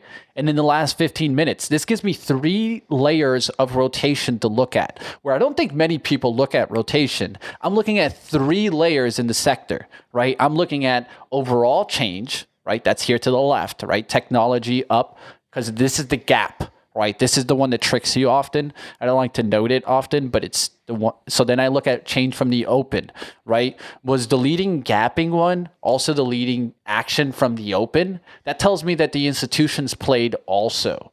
And then the last 15 minutes will usually tell you, are we on the pullback or are we on the momentum push? When I have all green light go all across, like healthcare, right? Now showing you that 0.8, that means that we've had a pullback and are now showing some re-strength into some healthcare. So we can just take a peek at that, right? On the XLV, you can see how we've had the push, a pullback, and are getting some strength again. You see how the grid essentially tells me what the chart is doing, right? Just wanted to show you guys that. Let's keep it going. What are you guys seeing? I'm still in the Dix trade, and now it's just been consolidating, and so I'm just waiting, watching Dix. That's all I'm doing right now. Can't blame you for watching those dicks, man. It's when the market's boring like this is what you do. You focus on what's moving right now. Dicks. You focus semis. You just focus on some dicks, right? You're good to go. Focus on some dicks, man. We're all grown ups. Cancel culture is with real. children. I will say that. It's like dads. Let them cancel. Yeah, no, it's well, and what every 5-minute candle I've been watching has had a lower high than the 5-minute candle before it. So if that trend I changes, know what's moving. maybe that's the reversal from there. Some covering anyway. I'm not saying we're ripping to close the gap or nothing crazy like that, but right, maybe gets back to VWAP or midday in the range, or even tries to challenge a little run at high or something like that. Moderna getting the lift off, guys. Holding up the healthcare names. That's what's holding up well today. Right back to the upside. So you can look at that as being an opportunity, right? Gilead, a name that, of course, you guys know I swung and had a really nice trade on, continues to hold, trying to push back up. I'm waiting for pullbacks on that name, though. All right, just seeing the market kind of stabilize here, right? So just be patient, right? I think is the important thing here, right? Not overdoing it. Yeah. Yep, absolutely. You don't need to overdo it. You don't need to overextend yourself on days where you're not seeing action. This is the number one thing that I could probably tell you guys defines the best day traders and the worst day traders. They play way too hard on the boring days. Then they don't play hard on the days that are exciting. That is the complete opposite of what you want to be doing. Yeah. Right? No, so 100%. Because you're not only trying to save physical capital, but you also got to remember you're trying to save mental capital. If you're like really, this is why we're joking about Dick so much today. Yeah, because if you're saving the mental capital, right? You wanna chill with your boys and talk about stock markets and stuff like this on days like today. And then, I tell the story all the time, but I worked at a physical prop firm, like an actual desk with 20, 30 guys in the room. And on days like this, there was a lot of jokes and, going out to lunch and, rip down to the comic book shop, just whatever, just distraction to get yourself away from the markets, but to still be here in case something happens. And then on days that the market was going crazy and you had massive earnings reports and huge economic numbers, it was just, you could hear a mouse fart in that room, even though there's 30 people in it, because everyone's just head down, super focused. Cause hey, here's where we make our money. And, and no one ever had to tell people to be quiet. Cause if you were a trader on a huge day where the market's just flooring, then you really gotta, you gotta focus. You gotta focus on days like this where, let's take a look at the Qs. Yeah, we're on lows. We're slowly kind of bleeding lower, but really, you take a zoom out, this is the pre-market low. So we're just inside of our own pre-market range so far today. It's not really, it wasn't really aggressive to the upside, and it's not really an aggressive move to the downside. It's just kind of floundering about on both sides here. And until that changes, you just want to focus on the couple that are having some really good moves today and kind of ignore everything else, right? I got the important question of all that, what you just said. Have you ever heard a mouse fart? They have to. So I'm sure. I would think you could guys that do all of the YouTube experiments, something. All the guys that do the experiments on the mice and the rats and all that, those guys know something. Yeah, Bring one of them in. I actually know a guy who does that. And it's like, what do you do for a living? Yeah, I'm a scientist. You test rats. Nerd. Yeah, and he does that. He's like, basically, I inject rats with stuff all day long and write down. Tell what the me rat you would does. not be watching Pinky in the Brain there. I would have it on nonstop. All day long. All day long. We're gonna take over the world, baby. Let's go. Taking over the world. My kids love like that show. I'm trying They to do? impress someone. Oh yeah. Oh, that's awesome, Jesse. They love it. That's awesome. Good old school cartoon, like our era. You know. I saw that's a good one, man.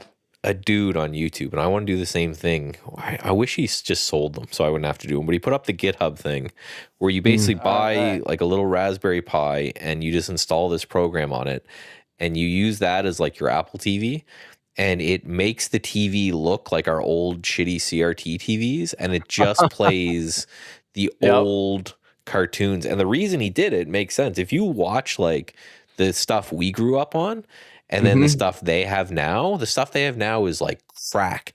It's like, it's like crazy shining end lights and all this stuff. Where if you watch, like an old Pinky in the Brain or Magic School Bus, it's slower, it's calmer, it's like the frames, more chill, frames per second, the cuts, the transitions. So with they're this just a lot slower. Little program he made, he put it on. He's like, and he makes it intentionally like shitty, like 480p quality, and it's like I'm trying to give them like the same experience I had as opposed to just the seizure-inducing craziness.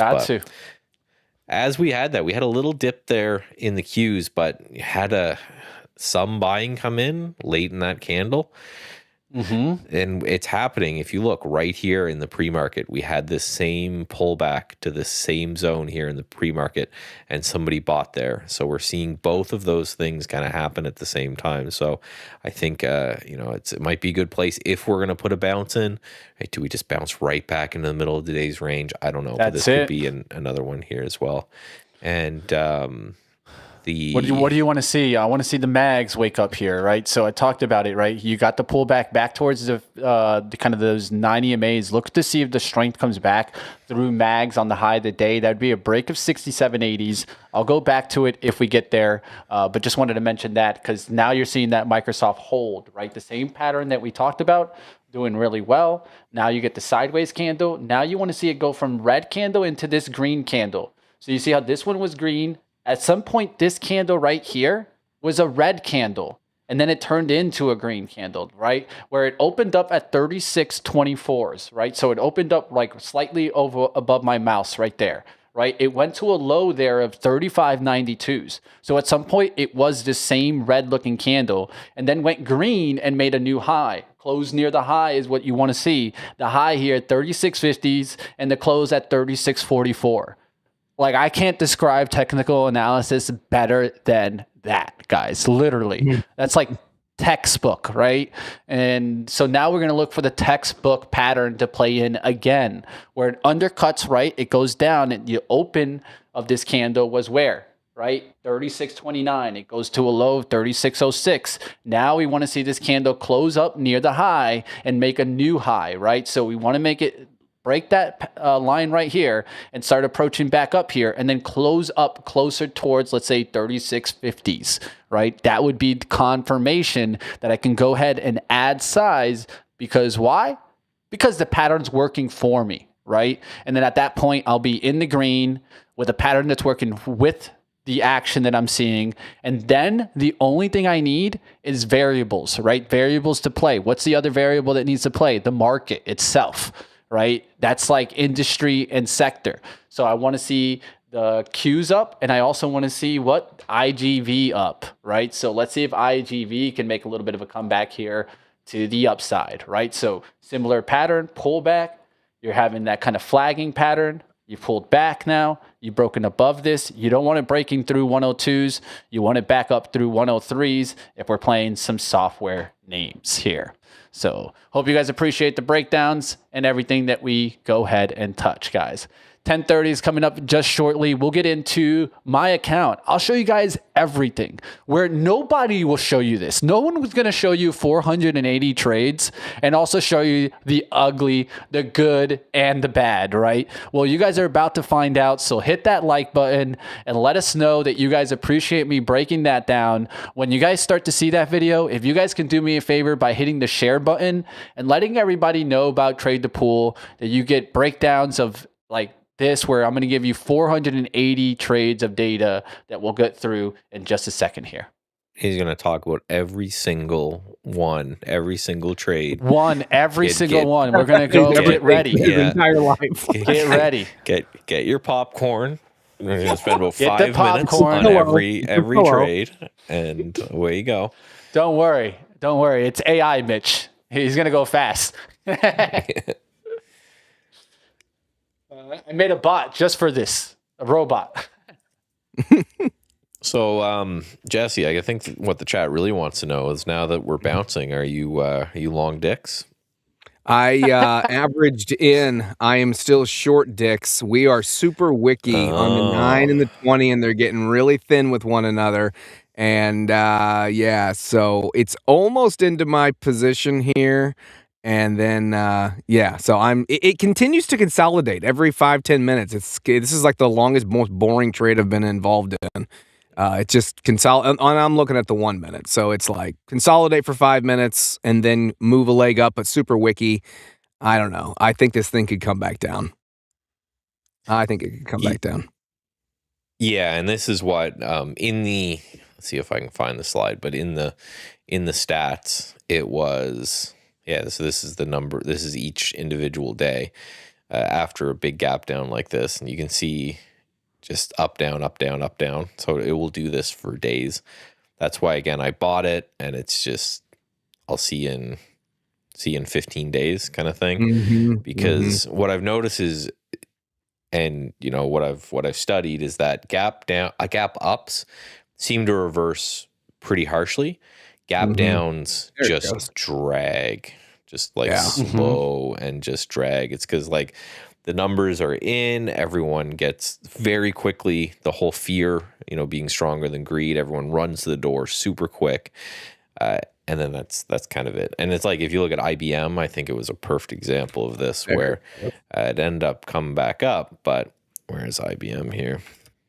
I'm taking Loving some the profit. sweeping action. Coming down. It's coming down. Yeah, so this is IBM, just chop for days and days and weeks after this year. All right. They can hunt my stop if they want to. I'm just putting it where I'm putting it, and yeah, it's gonna watch it Tinfoil now. out, baby. Tinfoil out. I don't care. I made a little bit of baby profit. Fine. Whatever.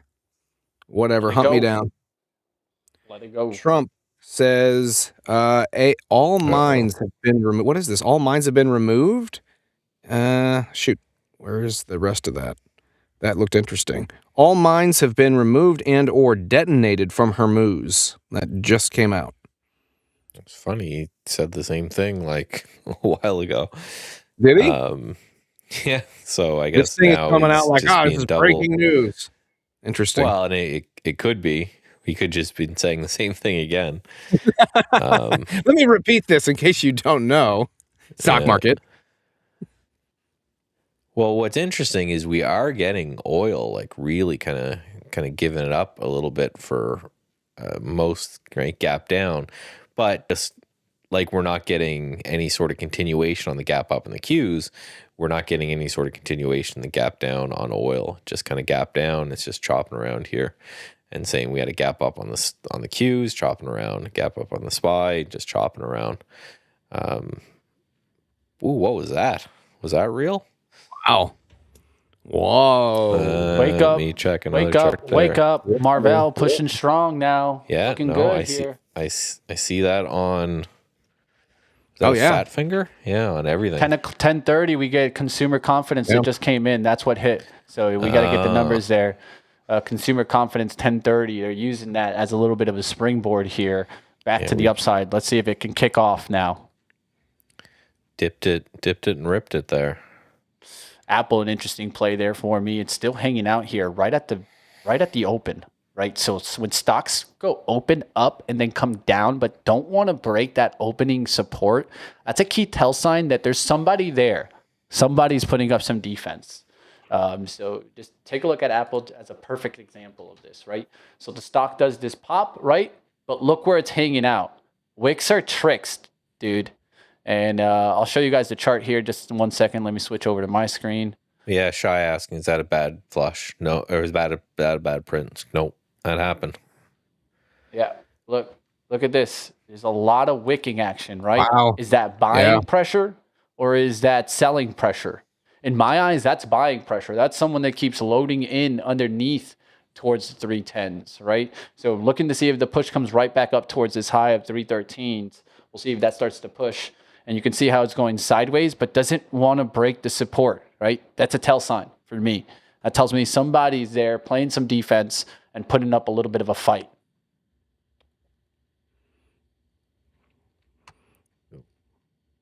What's up, bro? Hack, good to see you guys. Willie Hayes in the chat. Of course, our buddy Tony, Nigel. I'm just now looking at chat. I've been involved in all of these in this silly trade with dicks, so I haven't been able to read anything. Good to see you guys.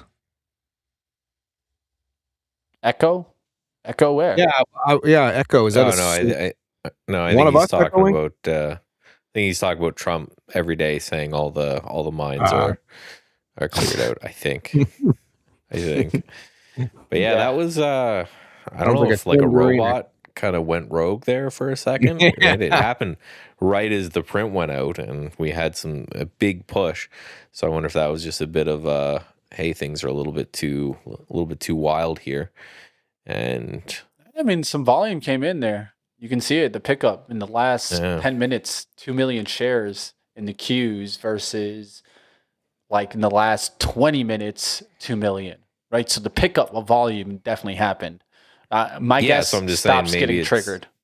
Well, and somebody, a system read the headline and put in a huge order. And then maybe, I don't know, are they looking at that now going, ugh, I don't, no, the algo. Wish I didn't, right? Now, got to get a human to come in and fix that.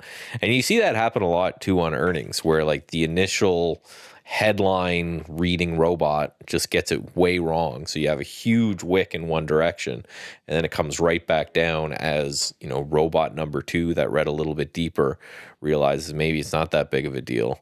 And you get that kind of whipsaw type action back and forth.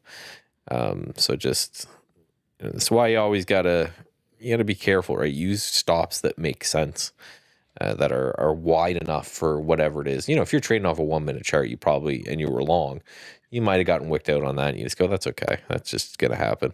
As many times as it happens that direction, it should happen the other way for you. If it's just kind of like these random type of moves. But if anything, that to me is bullish, that whoever that was seems to have gotten that initial move so wrong.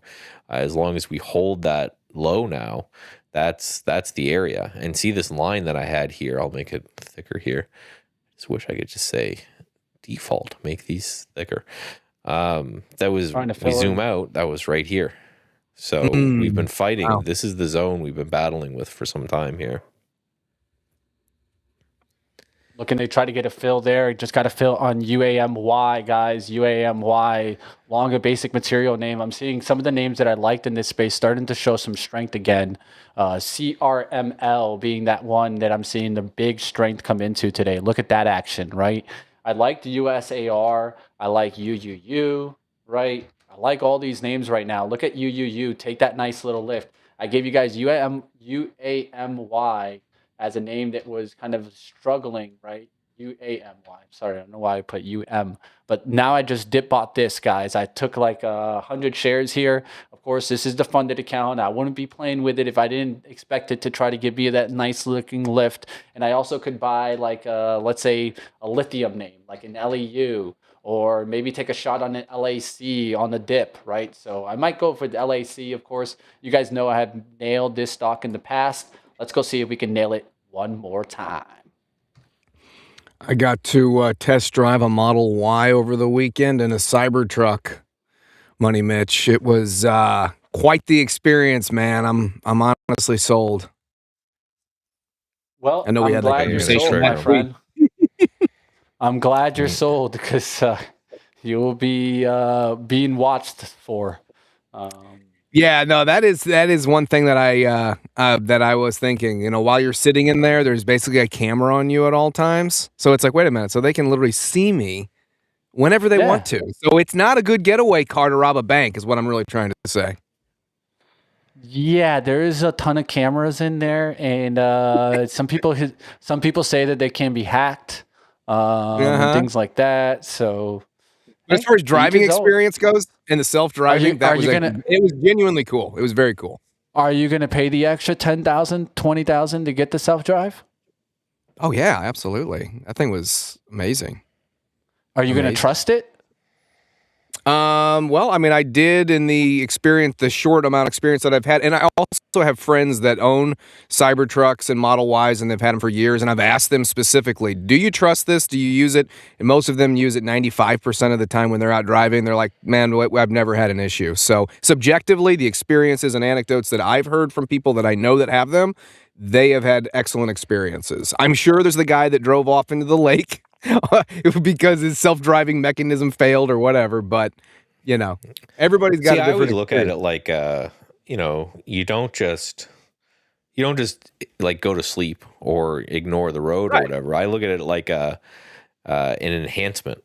You know, it's going to be, you know, we did the math, right? We don't need to rehash the whole argument, but you know, I would trust the guy who's paying attention at the wheel using self-driving than I would trust either the self-driving or the guy individually, right? It's like, why, you know, take your current skills and augment them with a robot where, you know, you see it doing something stupid. Like I have the same, you know, like the rudimentary stay in the lane, follow the car in front of you, that kind of stuff in my car. And I find it awesome when it works for highway driving. And I think I'm just way safer because it's going to be looking, and it's not like I'm just taking a nap or anything, but I'm there and it's doing most of the work, and I'm just there watching over it. But right, I'm obviously biased as the guy who lets the robot trade for him. Trade for you too. It's the same thing. I'm not just saying, hey, Claude, you know, go make me a bunch of money in the stock market. It is you know, a synergistic thing between man and machine, using machine to augment. Yeah, no doubt. I was impressed. The people that I've known have had them for years, and they really seem to like them. So there's always going to be those stats of those people that weren't paying any attention. The self-driving did something, whatever. But I mean, it sure beats the crap out of some drivers on the road when it's just a self-driving computer. There are some bad drivers out there. Yeah. All right, guys. Your short taking another one here, guys. Is working well. I'm jumping into some trades today. I'm not. I got out actually a little while ago, but yeah, it looks like the old Dix is still falling. All right, guys. Well, I'm not even trying. I don't even know how to follow up that one, but I'm going to try to follow it up here. What else can I say? What verbs can I use? We're adults. We're grown up. DKS is falling and gone limp. Are you on the new scale power with that, Dix? Because I just bought some new scale power corporation. SMR. If there's anybody that's called out this company from the bottom, you're talking to him. A guy that gave you SMR at 850. 850. Of course, you guys probably remember where SMR went to. If you guys don't know, we could just take a look at the chart, right? The chart speaks for itself. Just go back and look at the history, right? Go back and look at that chart, right? We're talking a monstrous run to like $50, right? From 850, right? So I like this name in the dump. Like it's in the dump. It's really tight. And I'm seeing what? Uranium names lift. So I'm like, it's just going to shift, right? This kind of momentum is going to shift probably into your NNE and to your SMR. I don't want to double dip, but I could just take one of them and try to get the action, right? So I think this is an interesting one to get after. You could also look at different nuclear plays that you're trying to do. And I'm going at it with very small size with SMR, where like I can give it the whole weekly chart, not the daily. I can go to the weekly chart and scroll in and be like, okay, I'm going to give it this whole weekly candle, right? I'm just going to put the stop down here, right? And I'm just going to say, hey, I see the strength in the industry, and I want to give myself the room for the industry to work out its kinks and get through the breakout. That's giving it the room. That's staying small and expecting a big move and staying within the range so that even if it goes down to the weekly low, it's not going to cut me out, right? I'm going to be able to stay in the trade and look to see if it works, right? So there you guys have it. This will be definitely a swing. The LAC and the UAMY need to show me strength today for me to keep it. And same thing for Microsoft, right? Same thing for Qualcomm, right? They need to show me strength for me to keep it today. The SMR one, guaranteed to hold it throughout the day as long as I don't get cut out. So hope you guys appreciate me taking trades here. Guys, 5 trades, real money trades on live funded account. Let's see what happens. Let's go. Yeah, And Dix is Microsoft scrolling is around hanging trying out, to touch man. that 90 EMA. Dix is trying to touch getting- that 90 EMA here. Let's get the Qs to kind of hold in here, man. There's like a little bit of this lull right now. And I think that this is what we kind of expected to see, right? The lull in the market. I think you're seeing it, right? Back and forth action, different areas, really not picking a direction in certain stocks, right? So Might want to try a short again, although that low is at 130.20. silver waking up. Oh, You so guys you're like silver. like a pure momentum guy, eh? I do like momentum. I think that's where I kind of started with the small caps and the momentum plays. So even when I look at large caps, for some reason, I still look at or medium-sized caps, large caps, whatever. I do look at momentum. Yeah, I do. Silver playing in today. Looks like a nice little bounce today. SLV can show you that off the 61s. It's interesting with So, gold down. good action there. Gold it's been kind of rallying all day, So you but see gap silver? down here on GLD. Silver looking strong today. You see, that's good action, right? When Oh, wow. silver, Yeah. if gold can be down but silver can be up, what is that? That's just the Piston effect. Well, yeah, no, down from because silver's still down from yesterday's close, but it looks pretty close to what we're seeing on the gold side of things, right? Both of them gap down, but have been kind of rallying throughout the day.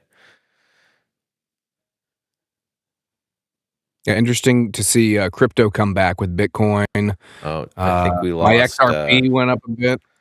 I think we lost your sound there, Mitch. You did a little crackle, and now I see your mouth moving, and no. And there was a little like microphone crackle before that happened too. I said Bitcoin, and they muted them. Oh, see, we can talk about Dex all we want if we talk about Bitcoin. Yeah, we can talk about this, Michael. Let's do it. I think. Did you see AU tried to ping you, Michael? I did I don't know if you not. saw that. I have so many things open. Yeah. Oh. Yeah. Yeah, I can go to the NVIDIA segment if we want. I thought we were doing Mitch's thing, but Mitch might be down now for the count. Mitch. Because that was I said don't know the if you heard that. secret It was, well, it was like a little crackle too, like it was Yeah. almost like a hardware thing, not a software deal. But he's in too many No, trades. His computer just I blew know. up.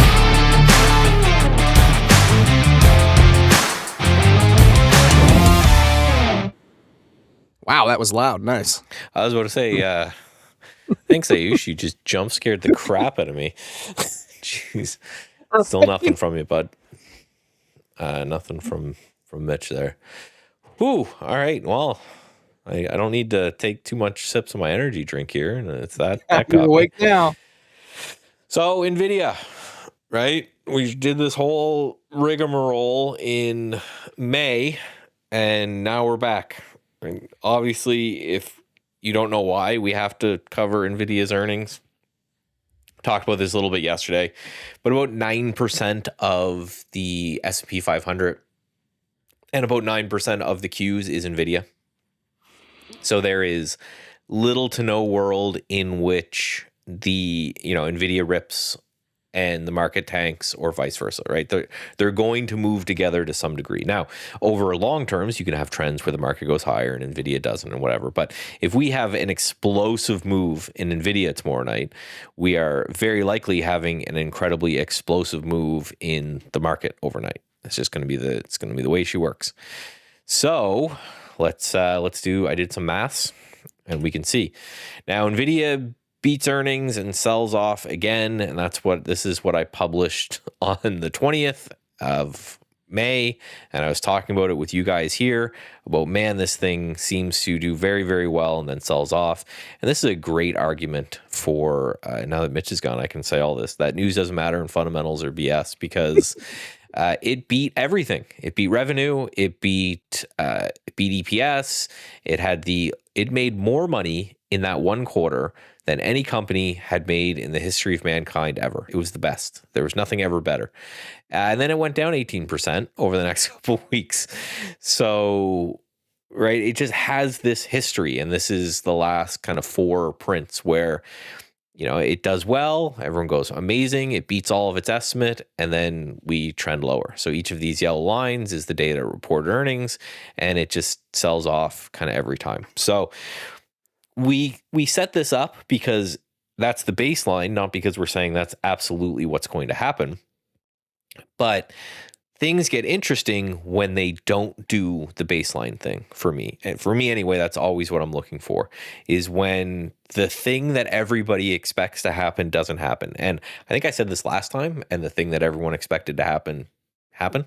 So what I always look for is what a difference in what is going to happen. So if everyone's thinking this is going to happen, well, what if we gap down and rip, right? Or what if we actually go up or hold even a week or so higher than we did before? Well, that's the thing that everybody is betting against not happening. So that becomes a really interesting potential trade to take here as well, right? So this is kind of what happens over the last 20 or so prints, right? It gaps up on average, and then one day later, it's down a little bit from the gap. 1 week later, it's only up 1%, and then only 38% of the time is it up 1 month later. This thing just has the most disappointing. Everyone gets all excited and then let down, and all of it excited and then let down over and over again. So and someone's talking about the beat, but this is they're beating on growth. They're guiding up on revenue, like literally the best quarters over time. It just doesn't matter. Theories about why. I think this reminds me a lot of Apple, before the iPhone. No one really cared about Apple. It was a computer company. It made money. Everything was fine. After, when the iPhone and it got huge, Steve Jobs could not go and take a dump without everyone knowing the shape and the color and how big it was. And it's the same thing with Jensen. If this guy walks anywhere, there's 5 analysts that wrote about it. If he's taking a phone call with this other leader of another company, and just everywhere he goes, everybody knows. And as soon as you are that followed, what can you really do to surprise people anymore? Right? Probably nothing. Everyone knows what you're going to do. So I think that's what's kind of causing it. But the question is, right, we've been selling off a little bit this time going into the report. So instead of before, we'll go back to those charts. Let's go back to these. See, most of these you were rallying into the number a couple of days before. We're rallying into the number. Now this was Friday, but yesterday we were down quite a bit. And then today we're down as well. If I go here, it's just going to completely break, isn't it? Because I think it catches up over time. But let's see. There it goes. So never mind. I'll bring this one up here. then we'll just take a look, NVDA. Right, so NVIDIA, we've been selling into this quarter, whereas on these other ones, we've been rallying into the quarters. So that's the first thing that's a little bit different, is that maybe people are they're thinking about what's going to happen. But again, I'm just looking for, tell me the thing that everybody is expecting to happen, and then I look for the opposite thing to happen. If the opposite thing happens, there's potential trade there. If it doesn't, then it's just doing the thing that everyone saw, and who cares. The other thing that's interesting is that the options, again, I did all this on Friday, so the data is going to be a little bit dated, but not too much. But on average, before earnings, the option market expects about a 7% move. And on average, we get about a 3% move. So that difference is very interesting. I know there was someone, I think it was Tony, who also said that he's going to sell some options going into it. I'm probably going to sell some options going into it as well, just because the options are pricing in a large event. And if that event doesn't happen, then there's just some amount of money to have there. But it also shows you what potentially could occur. And if we do get a 7% move in the largest company in the world, depending on the day, but definitely the biggest market component in the world, then there's no way you get a 7% move in NVIDIA and we don't have a decent move on the Qs and a decent move on the SPY. Because you think about it, that'd be worth about 1% gain alone if we went up 7% on the SPY. Not even mentioning all the trickle down effects. The fact that if NVIDIA says we're making a ton of money, then all of these other companies are going to move. And if NVIDIA says that we're not making a couple of money, that happens as well. So people are talking about the options thing. I'll talk a little bit about that in a second ago. But one thing I just wanted to mention is that we've got 80 data points. So I went back 20 years. There's 4 quarters in a year. So roughly 80 data points. That's not a huge sample size, right? I would never take a real... I would never trade a system that only had 80 occurrences. Most of my systems have thousands before I can kind of trust the data behind them. But it's just, this is what the stock characteristically does, which is gap up and then sells, and then gap up and then sells. So there's a couple ways to trade this. One is, if it gaps up on Thursday and you're a day trader, well, it has this history of just gapping up and selling. If we go here, right, a lot of these days were big red candles. This one, even this one was down bad at one point. This one closed red. So you could look for like a red to green play, an opening range breakout, a couple different ways you could look to play it. But that's one of the beauties of having statistics like this, even if you're a discretionary trader. If you're a discretionary trader and you see NVIDIA gap up and you're like, it's got this history of just gapping up and falling apart. Well, you have your kind of bias set for you, not by what you think or feel or vibes or something you read on Twitter or whatever. You know that historically this thing happens. So if I'm just looking to the short side and then I take logical trades after that, well, at least I'm trading on the side of statistics. For me, what I'm looking for is for the things that usually happen not to happen. I think that's always the biggest opportunity, where if I've noticed this, then everyone else has noticed this, and there's algos probably written to just short NVIDIA if it gaps up after earnings. If those are wrong, those have to cover. So the thing that no one expects to happen, as it starts to happen, can often create really explosive moves.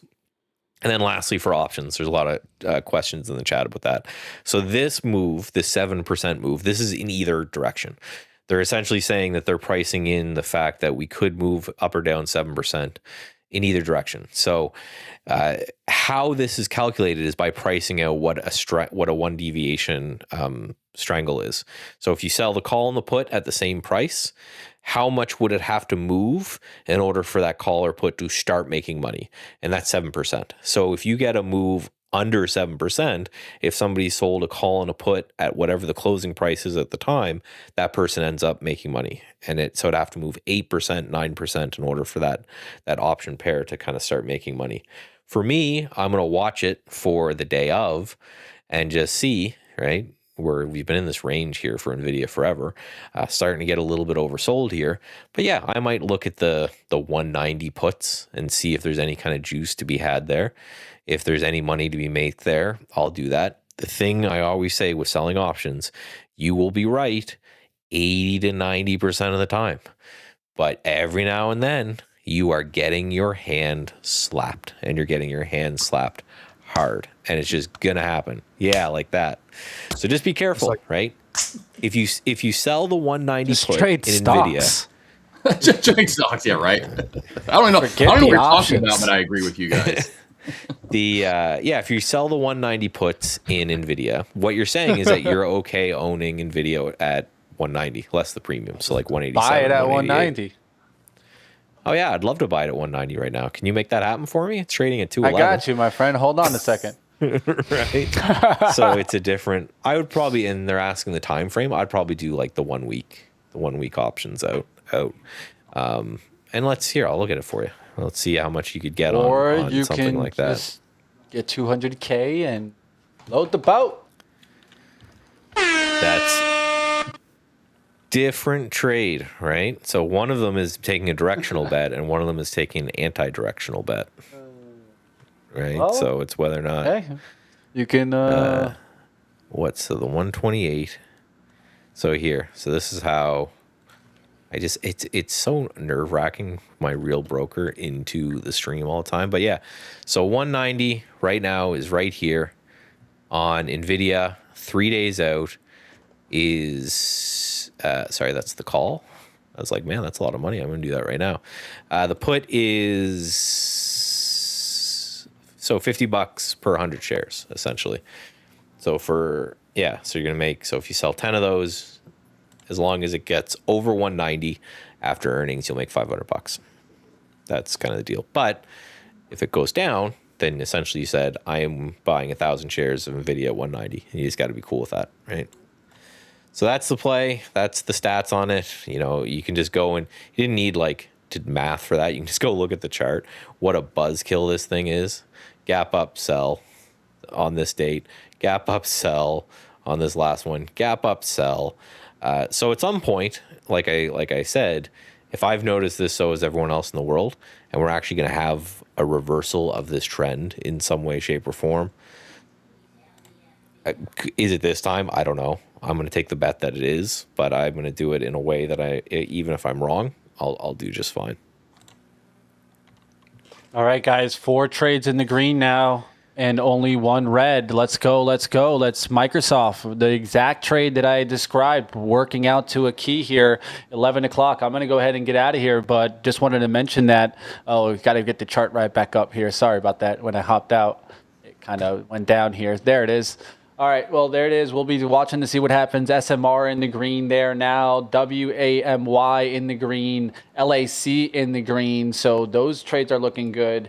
MSFU. Of course, I talked about the trade. I talked about the pattern, the 1 hour pattern. Let's see if it can continue to play in. Exactly what played in here is exactly what we saw, right? So now I'm going to look for a little bit of an expansion. And can we get to the 36.79 and then break that level will be the key, right? Because if you don't break that level, then you start to retrace the same way we did when we went up to this level and started to retrace. So I want to break through that, go to the next layer, and then look for a little bit of a retracement towards the end of the day. Not a bad trade there in Microsoft. Not a bad day overall, as we have some trades now starting to get into the green. SMR starting to push here. Of course, you guys know how I feel about that name. We'll look to see if it can continue making a move in the space. And that's going to do it. And one of the things that I'm noticing right now is the sectors going green. In the last 15 minutes, only 2 sectors in the red. Are we seeing a turn? We'll find out. This is why I watch the sectors, and you see how the SPY is going sideways here? There's probably not a lot of people telling you that we're starting to see green right now, and that's why I'm looking at the tape. All right, guys, that's going to do it for me. Any last words, Michael, and then we'll let the J&J show take over. No, wake me up when NVIDIA's over. See you guys tomorrow. Yeah. See ya. Wake me up when September comes. There we go. We will, Later, Money guys. Mitch. Good to see you guys. Hey, you be careful with all those dicks out there. You know it. You know it. 90. Hey, have you heard what's going on in the WNBA? Don't be throwing no dildos out there. My gosh. And on that note, ladies and gentlemen, Money Mitch is gone. God, get this guy out of here. It's J&J show time. Let's go. That's right.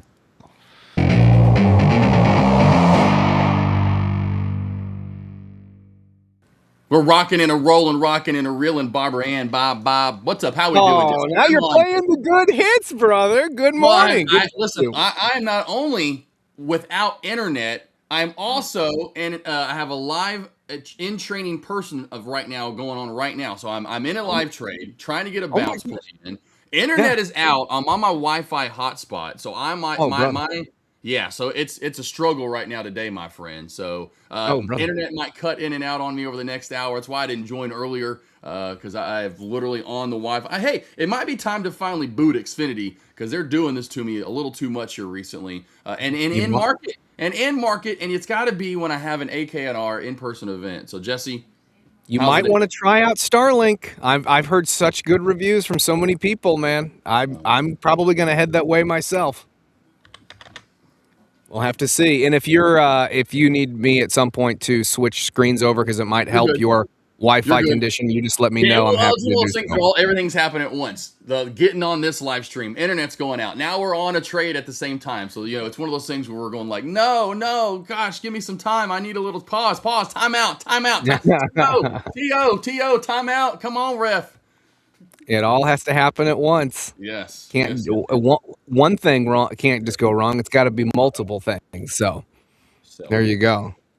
Nice. What were you trading there? What is this? This is trying to see what tickers. Oh my gosh, Jesse, we're having some technical difficulties here. That's all I know. Oh brother. I'm sorry. Oh, you're out, aren't you? Yeah, you're good. Yeah, this is the one thing, Jesse. Yeah, now it's trying to pop up a little bit. Oh my gosh, yeah. This is the fun thing, Jesse, is trying to get into a out of a trade, and I don't even know what I don't even know what eval I'm on right now. That's beautiful. That's beautiful, man. I mean, I don't even know. I'm just over here. You don't even know. You're just here trading. I'm putting limit orders in over here. That's exactly what's going on. I don't even know here, Jesse. Listen. I'm telling you right now, brother. It's been there we go. That's why I was putting limit orders in. Let me just get out of this trade. Am I out of it? No. Oh, that's why. Okay. I'm out. I'm finally out of it. I don't even know what I was doing. I need to stop trading. I'm out. I need to stop. Get out of this trade, Joshua. What are we doing here? So I lost money on PMI. I lost $52 going long, but then I just went short 1,000 shares, didn't even realize it, and made $100 back. That is the way. That's the way you can win through faux pas sometimes. What am I doing over here?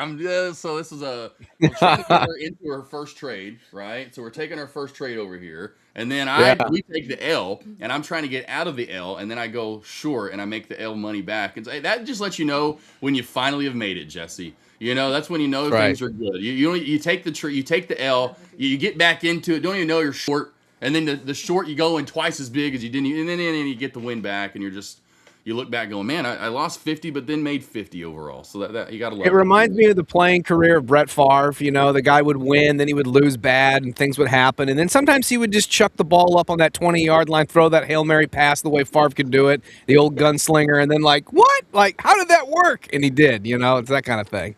Oh, all right, so Big Me to Fit Me says, Josh, we need to do a show live funded trading. Mitch suggested this yesterday where we trade live accounts. Oh, yeah, that would be great. I'm so down with that. That would be good. That'd be awesome.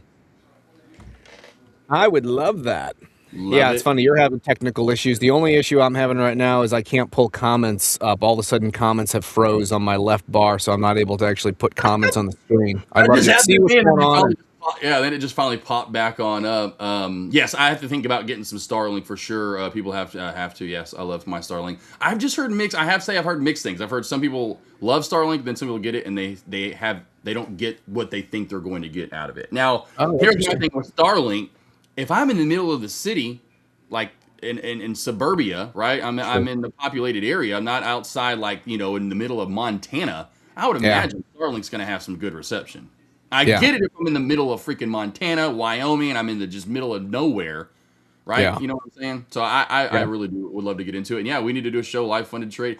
Hey, again, Big Me to Fit Me, especially when it comes to extending our hours like we've talked about, that would be something pretty awesome to maybe extend it on maybe Monday, Tuesday, Wednesday, Thursday. We have a come trade live accounts from, this time to this time with us on Trade the Pool.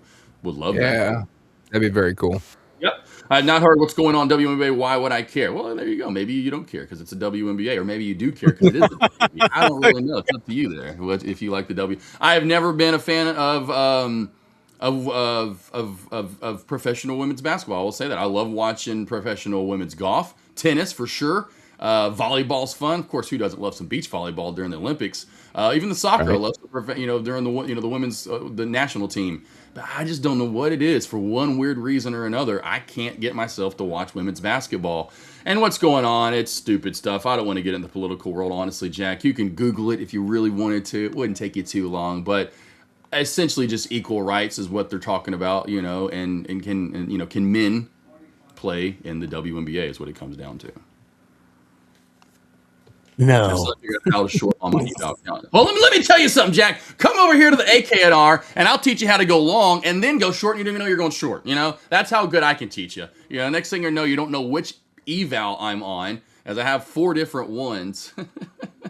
Josh's fat fingering trade is better than most traders. Yeah, there you go. Exactly. And what you need to do, and what I do, and I'll pull PMI back over here, my friend, is you're going to sell something. So if you want to short something, and I'll just go ahead and just get in right now, because hell, I'd just love to just jump into plays, obviously. What you're going to do, I'm just going to market order in. Say you want to short this right now. You want this to reject off the VWAP, come back down. You truly just press the sell button. And you can see right there, boom, I immediately am in at 798 cost basis. So I'm watching this play. If I'm in 50 shares, I know I'm in 50 shares right here still. So what I want to do is then go to, say, 10 shares because I want to start scaling out. Well, then when you start to want to scale on out, you're going to buy.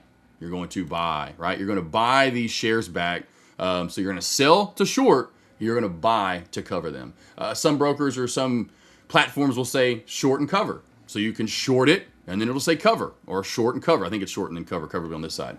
But it's the opposite here on Trade the Pool. It's the same thing on Thinkorswim. So I've already been used to this, thankfully. Not that I shorted a lot on TOS, but I did here and there. And you got to sell it, and then you're going to want to buy it back. And look at us. We're just fat-fingered into plays, and oh, baby, let's go ahead and buy this. There goes a W. There's some more adding on. Well, even though it says net P&L, I didn't make much there. Why did it say 8? Oh, the spread. The spread. Check the spread. You're going to want to do that. Josh over here was an idiot. I didn't check the spread, and there's a massive one. It's about 20 cents over here. That also does not help you when you're market ordering out. I like tight spreads, 3 cents, 5 cents, especially 1, 2, 3 cents. You get 1, 2, 3 cents. I'm not even looking at this ever. I'm just trading. But when you do have a spread, 15 cents, 20 at times, you're going to want to pay attention to that spread 100%. Any ticker you ever trade, because that's going to be where you're getting in and out. Again, if I'm shorting, immediately market ordering in, I'm going to get in on the bid. Of course, the ask is where you're going to start to see it. So if we're going to, let's just say I get in again. I want to get in 20 shares short. Well, I'm in at 774. But if I want to sell and buy these back and cover, well, now I'm actually technically even. Now I'm in the red a little bit. Now I'm really in the red. Now I'm red by 30 cents, right? So if I market order out, we'll just do it. I'm going to get filled at what? 805. So there is how to trade and how to short, my friend. Let's see. I thought I tried that. I'll try again. Thank you. You got it. Live lessons here on the live stream with the personal Wi-Fi hotspot going, mind you, and still streaming live, taking dubs. Still doing it. Still doing it. Still doing it. Spread is tough when I need tight stops to teach. Yeah, yes, 100%. So usually, Jack, I don't like trading plays with that big of a spread. Just generally, rule of thumb is it's just not going to work out nearly as well as the ones that have 1, 2, 3 cents, especially when you're wanting to get out of said trade. Not SMTK was the other one today that we were looking at. Smart Kern up, then down she went, dumping back on over here. Was another one we were looking at earlier in the day as far as small caps. DAIC, this was nuts yesterday. Actually had a great trade with Aussie over here. Oh, Ingrid, yeah, that's right. You've seen her on the live stream. Yeah, she's here. Oh, yeah, boom shakalaka. Look at this crazy halt and play from yesterday. So we have, let me get this out of the way at least for now. So DAIC yesterday. I mean, this thing had, Tony, if you want to if you want to remind all of us, because I think you kept up with it. This thing had 1, 2, 3, 4, 5, 37 halts by the end of the day. That's right. That's how fast I just counted to 37. I skipped 37. I mean, how many? How many did it have? If day trade, wow. Tony, if you're still in chat, that's amazing. That is amazing. That's a lot of halts. Holy cow! Yeah. 45 across. 45. That's nuts. Yeah. I've seen 50 to 50, somewhere in the mid 50s. I've had that before. That holds the record. 37 says, yeah, it's crazy. Yesterday. Did you get a chance to play most or all of them, Josh, for that? No, Did you I play had a lot of traded twice yesterday. So yesterday I traded here on the very, like my theory, my analogy. I always talk to you guys about this. We showed these off last week, Jesse, and of course last week was a major banking week for me. I'm looking for that as in Kevin would always say, that euphoric move up, multiple halts. So we had 1, we had 2, and then we had 3, 4, 5. Literally 5 halts out of the gate, Jesse. And then we go 6, 7, 8, 9, 10. Anyway, so this is 5, 1, 2, 3, 4, 5 halts up. I am licking my chops. We're literally half an hour into the first day of this, my AKNR. I'm going, man, we're about to get a kill and trade right here. I jump in short 2,000 shares right here on the halt down. Gaps down immediately, as you can see here. Opens up right around the 180 mark. Flies down to another halt at 174. Opens up, took most of my profit in these candles. Now it's halted back up. So I'm waiting for that next euphoric move up. There were multiple times I just missed them, whether we're talking about stuff or whatever it may be. But I did take this trade right. No, is it this one right here on the live stream yesterday with Steve on the lunch recap. I got in right here. It made new high of day.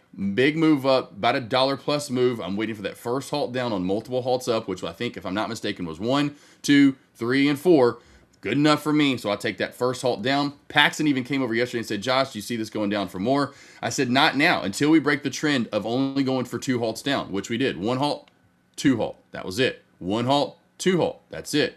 1 halt down, then it's halt all up. So we're not getting more than 2 halts in a row. So I know 1 halt, 2 halt down. I better be taking some profit off this old resistance area, and I truly did. Only got about 40 cents out of it, and then I left it alone. Finally, when we broke the trend, we broke 2 things at once. Not only that trend truly of, hey, yay, finally we're going to halt more than just one. Did I put a vertical line in? Who puts that line in, Jesse? Who puts a vertical line in? Who puts a vertical line in? I don't even know. Get out of here with that trash. This is the key pivot point. That right there, Jesse, and then the true trend line, right? So not only did we crack the trend line, what's going on? I'm not putting vertical lines in. I swear, what's going on to me, Dave? What's going on? Oh, because it's just line. Joshua Allen, you are completely having a day, aren't you? So there we go. There we go. So the trend line, Jesse, the trend line cracks. There's the trend line. Meant to extend it. There's your trend line. And then we get multiple, more than 1 halts down. We get 1, we get 2, and then we get 3. Gets a little choppy after that. And then, like I was telling Aussie Ingrid, that's when we reset. We find that trend is now done. This has been the trend all morning. This was a very long trend, multiple hours long, doing the same thing. 1 halt down, 2 halt down, no. 1 halt down, 2 halt down, no, right? Multiple halts back on up in this uptrend channel. Finally, we stop doing that. We get multiple, more than 2 halts down. We crack the trend line, we reset. And I said to her yesterday, I said, now that we reset, if we hold 2, I think could squeeze and go for more. Well, we do come down, pretty much hold 2, and I'm like, okay, watch for this. I was wrong on the number, right on the fact that it could go again. It held 150 was the main key, and check out the move we had here in after hours on DAIC.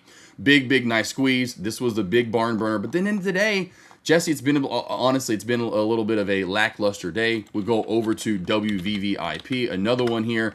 Not the VIP that we saw in pre-market. And we're getting these great moves in pre-market. $2, $3, all the way up to essentially 27, 28, Jesse. $20.25 move in the matter of the first hour or two that it's running. And then volume starts to leave it. The chart starts to dissipate. Traders move away from it. And I had a feeling earlier, I said this to her, I was like, man, this looks like it wants to go down for more. Wish I would have shorted this, to be honest, because this was up for no reason today. You crack under that low right there. Well, the next target is, now we know, Aussie, where's it at? It's right there. So if I crack here at, say, 820, my next target's at 670. That's $1 plus target, right? And then if you crack that, what do we have to go to? Well, there's nothing really to hold it up, and it has more room to dump down. It was one of the good movers of the day. Another one, AMIX. Amex was a good mover earlier in the day. But again, look, in market, Jesse, what are we working with? Not a lot, to be honest. Now, in pre-market or yesterday in after hours, yeah, we had some movement. A little bit more in pre-market. But once the bell comes, we're seeing a lot of this. I saw a guy on a chat room that I'm in 15 green or red days in a row. And he said, F the world. He was just done, kaput. I'm done with the world. 15 red days in a row. Well, because we've been trading these halts. We have, who was it over on the Discord? It was Borat saying, man, I wish we could get into these plays. Last week we were able to play a lot of the halting plays. But now we're not getting into these halts and the gaps. Yesterday we did with DAIC. But 40 halts in a day? That makes it really tough to trade. And just your normal run-of-the-mill, we're just not getting SWVL, swivel. This one was decent. I call it swivel to make it easy. But look, in market, Jesse, what are we even doing? We taking naps on me over here? I got an AKR going on. Boring consolidation areas right there. Yeah. Jesse. We do have a question. We do have a question in chat, and the question is, why so many halts then? Why did it happen with all of those halts that we saw? I think there's a couple things. We talked about it last week. One of the things to me, in my opinion, would be the PDT rule. I think there's a lot of that, but it was a Chinese pump and dumps. China and those guys over in China, they're pumping these plays up. Yeah. That's all it was. All these Asian companies are mostly located in China. They've got less employees than Trade the Pool has. They've got less employees than I have dogs, which is crazy. And so if that's the case, and you go, oh, it's a Chinese company with 8 freaking employees, yeah. Watch out and have fun with that. We see this from time to time. Doesn't happen too often, but we will get these little stretches of these Chinese pump and dumps. And just look it up. I mean, there's the China hustle. You can look it up. Look up China hustle. Tis what it is, my friend. Chris asked, what ticker is that went? The ticker is going to be, I know it's a weird one, and usually you don't see 5-letter tickers, but it is WVVIP. So it looks like 2 W's in there, but that is WVVIP. Willamette Valley Vineyards. That's right. Go get some wine and get drunk here with old WVVIP, but it's WVVIP as your ticker. Yeah, and Moderna was a great one today. That was one on my watch list actually earlier on this morning for the squeeze and continuation. I had this to 155. My ultimate high of day actually broke through it and went to 159. Let's just go back and look at the chart here real quickly. We'll go to the 4-hour time frame. And you don't really need many days here for well, actually, no, don't need the 4-hour. That was another chart I was looking at. Let's go to the 5-minute time frame there, Jesse. We'll zoom back on out. It was this node over pre-market high, fail. We're failing at this 3 touches. Well, we know 4th knock. Watch for that 4th knock. I ain't knocking anymore. Neither is Crowbar Steve. We're plowing through your door. Over 144, where are we going to? We're a magnet, and I mean a magnet to 145.50, and over 45.50, we get a good jump to 148. And then over 148, we get another good jump, right? So I thought we could make our way. I didn't think to yesterday's, not to yesterday's, but that would be on Friday's high. This was my main area, this 154 node, maybe a higher here above it to 155, which we got into, and then we actually exploded in a perfect trade there. Again, if you looked at that, move up. 2 things here to be looking at. Well, we know over this level, and the squeeze here from 55, we're going to where? We're going right there, baby. Well, we know this now, don't we, where our targets are at, huh, Aussie? We know where we're going to. If we get through here, we're going to there. And then not only was that a good long and breakout of the flag, then you got a freaking beautiful short. So you could have shorted this at high of day, which of course is Friday's high. And now what? Old resistance needs to become support at the 55 handle, or we're cracking back on down and coming into this handle here there, Jesse. Nice. All right, I'm just charting it up. I am going to go help out Avery real quickly. If you want to show any charts, any trades you took today, I will be right back. Yep, let me pull up my screen, Ayush. If you want to transition to that, I can show you kind of here on my side. Let me know if that worked with sharing my screen. I'm still seeing Josh's, but until that comes up, right now I'm watching MU. I took a trade earlier today. I went long when it was close to the top and paid for it because it went down below VWAP, and that's where I should have at least said, okay, it's going to be a loss. It's not going to be nice, but I just need to get out. And I didn't. I didn't do it. I don't know why I couldn't, but today was a day where I was being stubborn. I thought, no, this thing's going to turn back around. And it's gonna be good, right? Okay, let me show you what I did because I can see that I'm showing my screen now. Beautiful, thank you, Ayush. You can see it broke above pre-market. I bought in here. This is just a few minutes to open. That's another thing that I don't know what caused me to just buy in so early. I've been waiting for at least 5 minutes, mainly 15, honestly, just to catch the trend ideas of what's going on here. But I buy in at 9:45, 85, not many shares, and I let it fall below the pre-market. I averaged down. And you know what? This has just got ugly. When it broke here, VWAP and held, this at least, I mean, this was already going to be a loss. Not a pretty one, but it would at least have been respectable and I could have recovered from it. But I just kind of thought, well, maybe we'll dance on VWAP and then we'll push back up to the upside.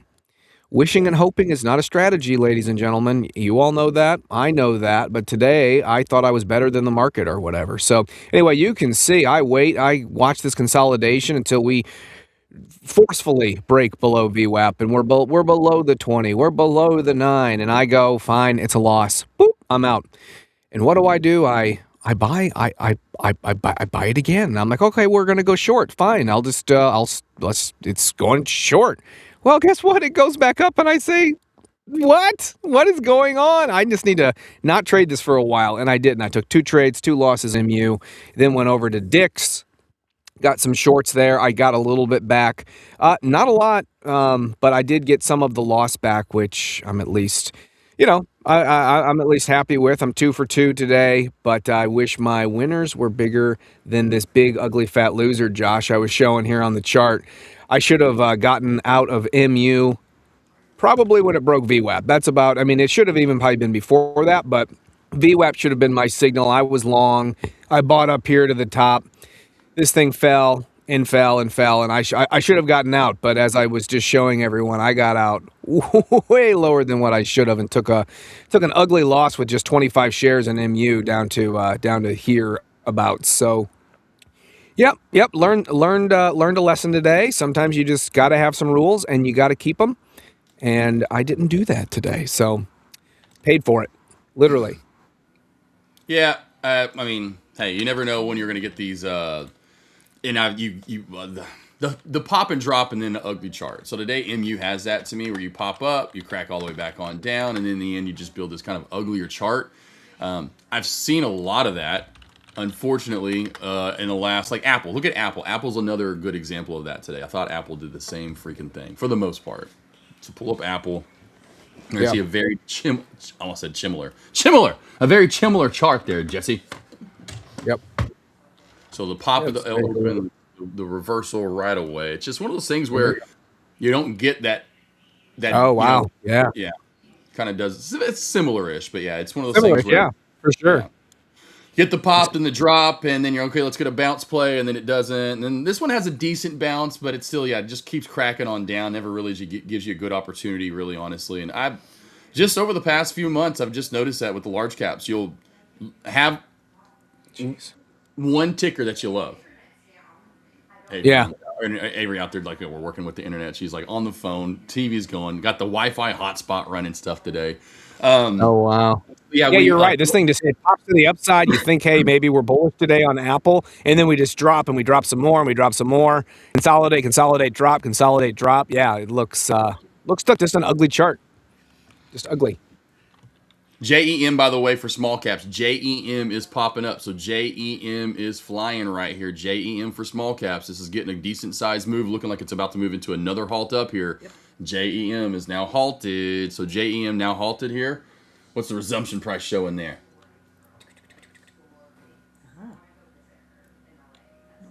Not yet. Nothing yet. And I don't know why it says pre-halt. That's weird. I've never seen that before, pre-halt. Now we're showing 642. 642, so not much of a gap here for JEM. So JEM is flying its way up here. A little uglier chart. I did like it earlier in the day. We've seen JEM. The reason I remember it, 707. 7 is my favorite number.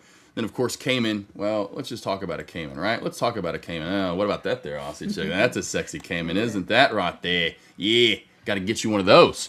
So very close to home when I talk about JEM, even though that has nothing to do with 707 Cayman holding. But love it on the way up here. This is running into resistance at 640, over 640 here. If we get one more pop-up where we're going to squeeze right into pre-market and after-hours high. So 705 seems to be the target here for JEM. 656 is showing another gap up. We just saw a decent-sized gap up, nothing too crazy. We did go from 565 to about 580. Looks like we're going to get another 15-cent or so gap up here again. I'll be looking to possibly trade that first halt down here, Jesse, just so everyone is interested. It's been me and Day Trade with Tony have been killing that strategy over the past 2 weeks, or for a while, but that has been like where I've got all my trades essentially, like yesterday, is getting that first halt down. J-Dog. Nice. That's another one. How about Court Dog? We got J-Dog in the house. Thoughts on ARM There here. you Let's go. go to ARM. ARM. We'll go to ARM. Ooh, I hate ARM here recently. Hey, good job, Big Me to Fit Me. What happened with Big Me to Fit Me? Mike, he got funded yesterday. His last trade was MU. Ooh, there you go. I see that. I'm seeing that now. Nice. Love it. Love it. But, yep, looking for the last 2 day trade. Yeah, we trade very similar day trade. With Tony, Nigel, Chris in the chat, how we doing? Tyler, all for love Frenchies. And Jack, Nigel, Big Me to Fit Me. Jesus and Ben love forever. Simul in chat, how we doing? Jack in chat, everybody else out there, of course. Let's go back to ARM. You're in at 155. I think I should say 255 calls, okay? Let's go to a larger time frame. One thing I've not liked recently, Tyler, is the volume. It has really, and you can just tell by the chart. I'll zoom back out here a little bit more. So we'll go to a 1 month chart. And really this play has lost. And I'll kind of, if I can find, yeah. So let's move this out of the way. We'll just move the field. Okay. Look at the volume here recently, guys. Check the volume bar. Oh, let's go back over. See how low we are, low we are, low we are. Look how much bigger in volume we had just a few weeks ago. Look at how big the volume is here. I've noticed in the past week, this play is really starting to, it did this years ago. So when I first started looking at ARM, it's IPO. I watched the IPO launch. And this was big on our watch list for ARM because of AMZN. Like CR Trader was one of the big ones on it earlier on. If y'all remember, CR Trader was saying like, hey, this is going to be in everything. NVIDIA, AMD, they're going to be using ARM's technology. So anything you have is going to be, and most likely you have something with ARM in it. So we were watching this as it ran up to I have to go back far back in time, like 100, 150, 160, whatever it ran to. When it came back down to 100, point being, it was on my morning alerts where I had it and it had good volume. And then finally it got to a point where it really was, and I can just tell when I come into a chart, there's just not a lot of good movement there. Not a lot of good movement there. What are we doing on this day, Jesse? I don't even know. Up and over, down. No, we're not. We're right back to where we came from, E-I-E-I-O. So just for you on calls, Tyler, again, just kind of give you my spiel of it's lost its luster for now. That doesn't mean forever. It's going to come back, and we're probably going to see this play, post I should say over 300. I almost said sub 300, but that's where we're at now. I think we go over 300 again, and now I'm going to go to the 4-hour time frame. This is going to be the key for me, Tyler, for you as well. You cannot crack back under this 232 mark. Cut it at that point because that call is not going to be calling. It's going to be calling you some hurt. It's going to be calling you saying, hey, brother, how was that loss? Did you like that loss? Was that a good one? I like calling you. You don't want that call. That's a terrible phone call. So back under 33, leave it alone. Get out of it because where is it going to go? It's going to soak back down into 200. And at that point, it might even go lower than 200. I do think this goes over 300 down the line, and it will sooner rather than later if it holds this 233, 232 node. But if it doesn't, it's going to be a while until you see even 255 again, let alone the 300 handle that I keep talking about. The other key for me on this, not that it's working perfectly. I love the 50 though. SMA usually for daily. EMA's close enough. We're sometimes talking, nickels and dimes here. Not a lot. We're not talking nickels and half dollars. We're talking nickels and dimes. The 90 or the 50 EMA. So you can see we were riding down it. We're pretty much failing at it. We cannot reclaim it. When we do, we get bearish and fall back under. We need to get over this 50. I should say the 50. Get over this 50 and hold it. Let's push back up. Once we get back through, to me, would be your target. Well, at least where your call contract is at. It's this 256, essentially we call it 255 handle. If we reclaim this and get through, we're going to here in 267. You'll get your $10, $12 pump. And at that point, we'll probably start to U-shape, maybe even U-shape that forms a what? A cup and a handle that then gets that squeeze right back on up through 300. So there's your more maybe elongated breakdown of Get that arm, baby. Yes. Hey, brother. All right, let's go back over to Jim. And by the way, speaking of Jim, we got a Jim coming up here. We can get into it right now if you want to, my friend. What is that? It's the book of the week. Jesse's got a great one for us. It is Reminiscences of a Stock by Edwin. And his last name, if I'm saying this correctly, I think it's Lefevre, correct? Yeah, I think that could be right. I think it's Lefevre, perhaps. Lefevre, but, okay, all right. Yeah, well, it's French. Yeah, I knew I was going to mess something up there. I'm not exactly certain myself. So someone in chat can tell us if we're pronouncing it correct. Cool. I'm just looking at the resumption on JEM. What's going on here, by the way, on JEM? Because now, do you see why am I not showing? Hold on a sec here. What's going on with my chart? Okay, we're good. We're still live. All right, so yeah, let's get to the book of the week. You ready? We ready, Ayush? Yeah, man. We're ready. Got it pulled up. Ready, Jesse? Book of the week.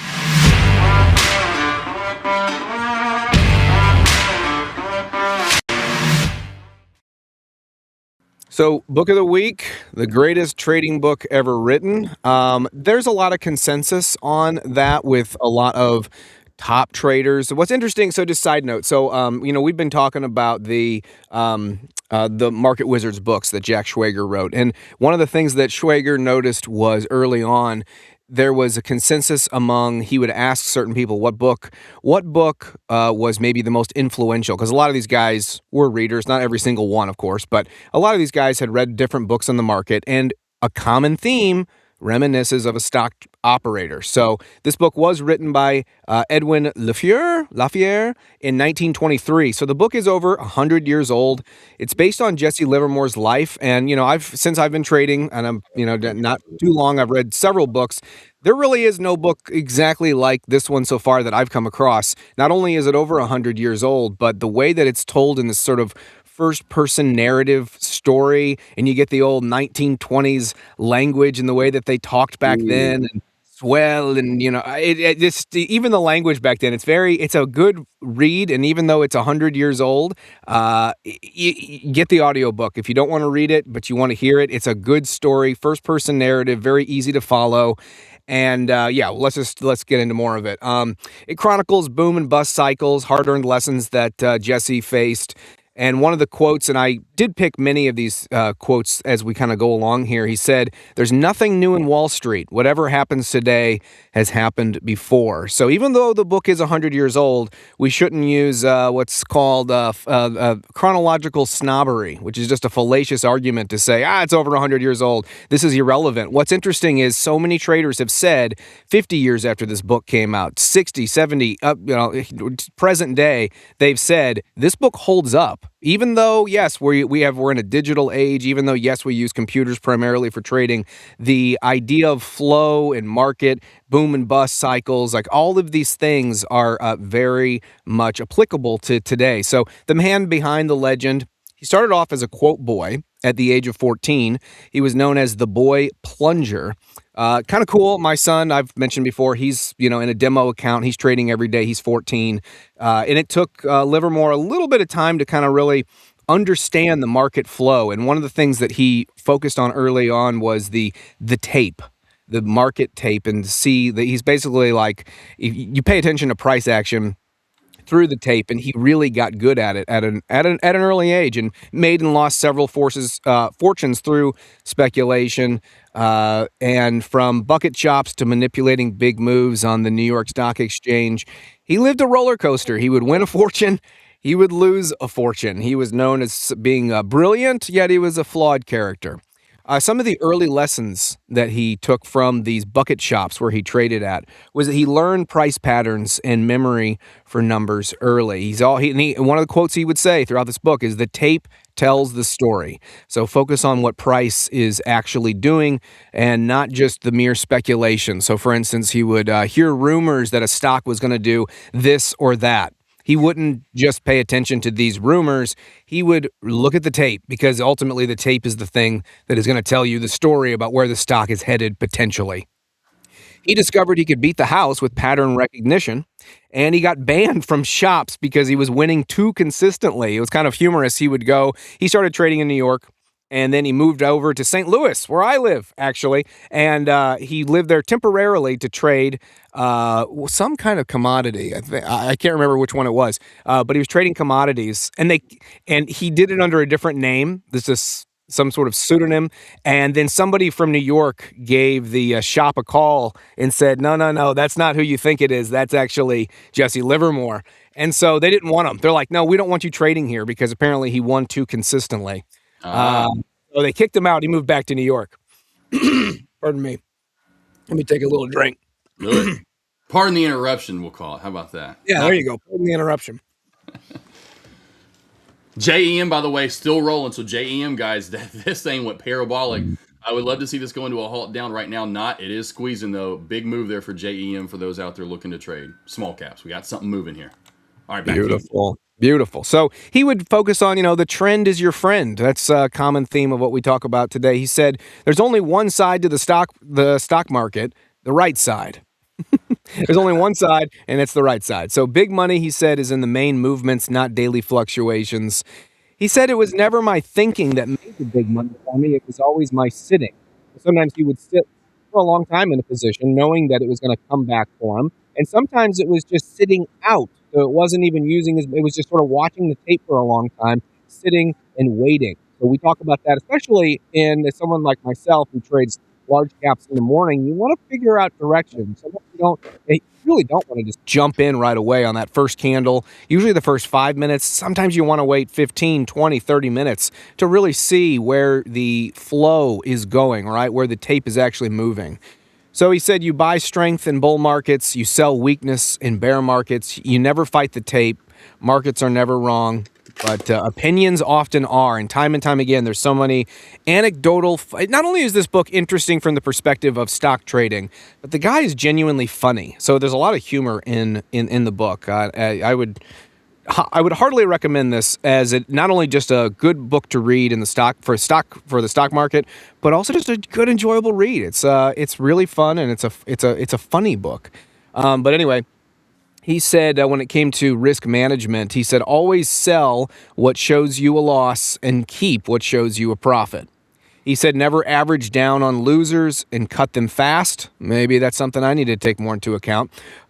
He said men who can be both right and sit tight are uncommon. And he said preserve capital, which is something we talk about a lot here, is preserve capital above all. Losses teach you what not to do. You need patience and discipline because they beat intelligence every time. So psychology, human nature in the markets. The market doesn't beat you, you beat yourself. This is something that a lot of traders talked about as well in the Market Wizards books. It's like the market is not against you, it's not against me. You beat yourself. Greed, hope, and fear, they're your biggest enemies. Yep. Avoid tips and crowd mentality. The suckers, he said, they chase easy money. He said, this is a game of the game of speculation is the most uniformly fascinating game in the world, but it's not a game for the stupid or the mentally lazy. He said, know yourself or the market will teach you the hard way. Yep. And then finally, why this book still matters today, as I said from the beginning, human nature, it's not changed. The same emotions are driving the markets today. The same emotions will drive the markets 50 years from now, 100 years from now. Timeless rules, cut losses, let winners run, follow the trend. It's perfect for building. This book is perfect for building mental toughness and discipline. And, read it once for the story, reread for the wisdom. The final takeaway, of course, is master yourself and the market will follow. So, Reminiscences of a Stock Operator. Let me just throw this back on the screen again in case anyone missed it. By Edwin Lefleur. Book came out in 1923. Get it. It's on Amazon. It's on Thrift Books. I think you can listen to it for free as well on YouTube. So, I would heartily recommend this book. Love it. Has he written any more books? Yeah, so Edwin Lefleur was a writer. He didn't really just write about stocks. Okay. He's a writer who wrote about a lot of great many things, and at some point in his life, there's a great foreword in the book. He meets Jesse Livermore, and he wasn't even a stock trader. He just met him and thought, "Wow, this is so captivating. I want to know your story." So essentially, he chronicles his story, and it's told in this first-person narrative approach. Check it out. It's really great. Really good stuff. Yeah, I was wondering if you're going to get to some older ones and what older ones are out there. Of course, having Capablanca on last week, he was talking about him going to the library, and there really wasn't a lot to. It depends on what you're going over, but he was talking about those older books. I'm like, what? I wonder what these older books that he was speaking of. There's a good old book. Yeah, and again, even if you don't want to read it yourself, or the audio book version of it would be really great because it's easy to follow with that first person narrative. You're just getting someone essentially telling you his story. So it's extremely extremely easy to just jump in and be like, okay, somebody's telling me their story on how they trade, and it's really great. It's good stuff. I love it. That's good stuff.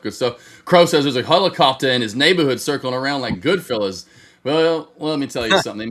They may be at my penthouse. So if you must be living in a nice neighborhood, because I was told by my goons that the what's it called, the something firearm? What's it called, Jesse? With the firearm on tobacco? What are those guys called?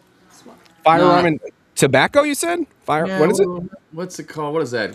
Come on, I say fire. You're What's it? 6'1", you're 5'1", you're Let's see here. Oh my gosh, I can't. I am going mind blank right now. What? Oh my gosh, I'm not thinking SWAT. I'm not thinking FBI. I'm thinking FBI. CIA? No, not CIA. Are you talking about an intelligence agency? Yes. Okay. So CIA. Fictional or real? Real. Okay. Is it the ATF? The Crow Trades is saying ATF.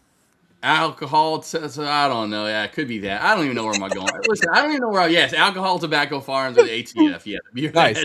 Nice. That's it. Thank you, Crow. The Crow did it for us. Crow. That's I got a call that they're coming in, man. They're raiding the house. I'm like, listen, just because I made lots of money through the stock market doesn't mean I'm selling drugs over here or anything. It has nothing to do with me. I'm just a badass stock trader. They don't call me AK-47 for nothing. The 47 comes from one thing and one thing only.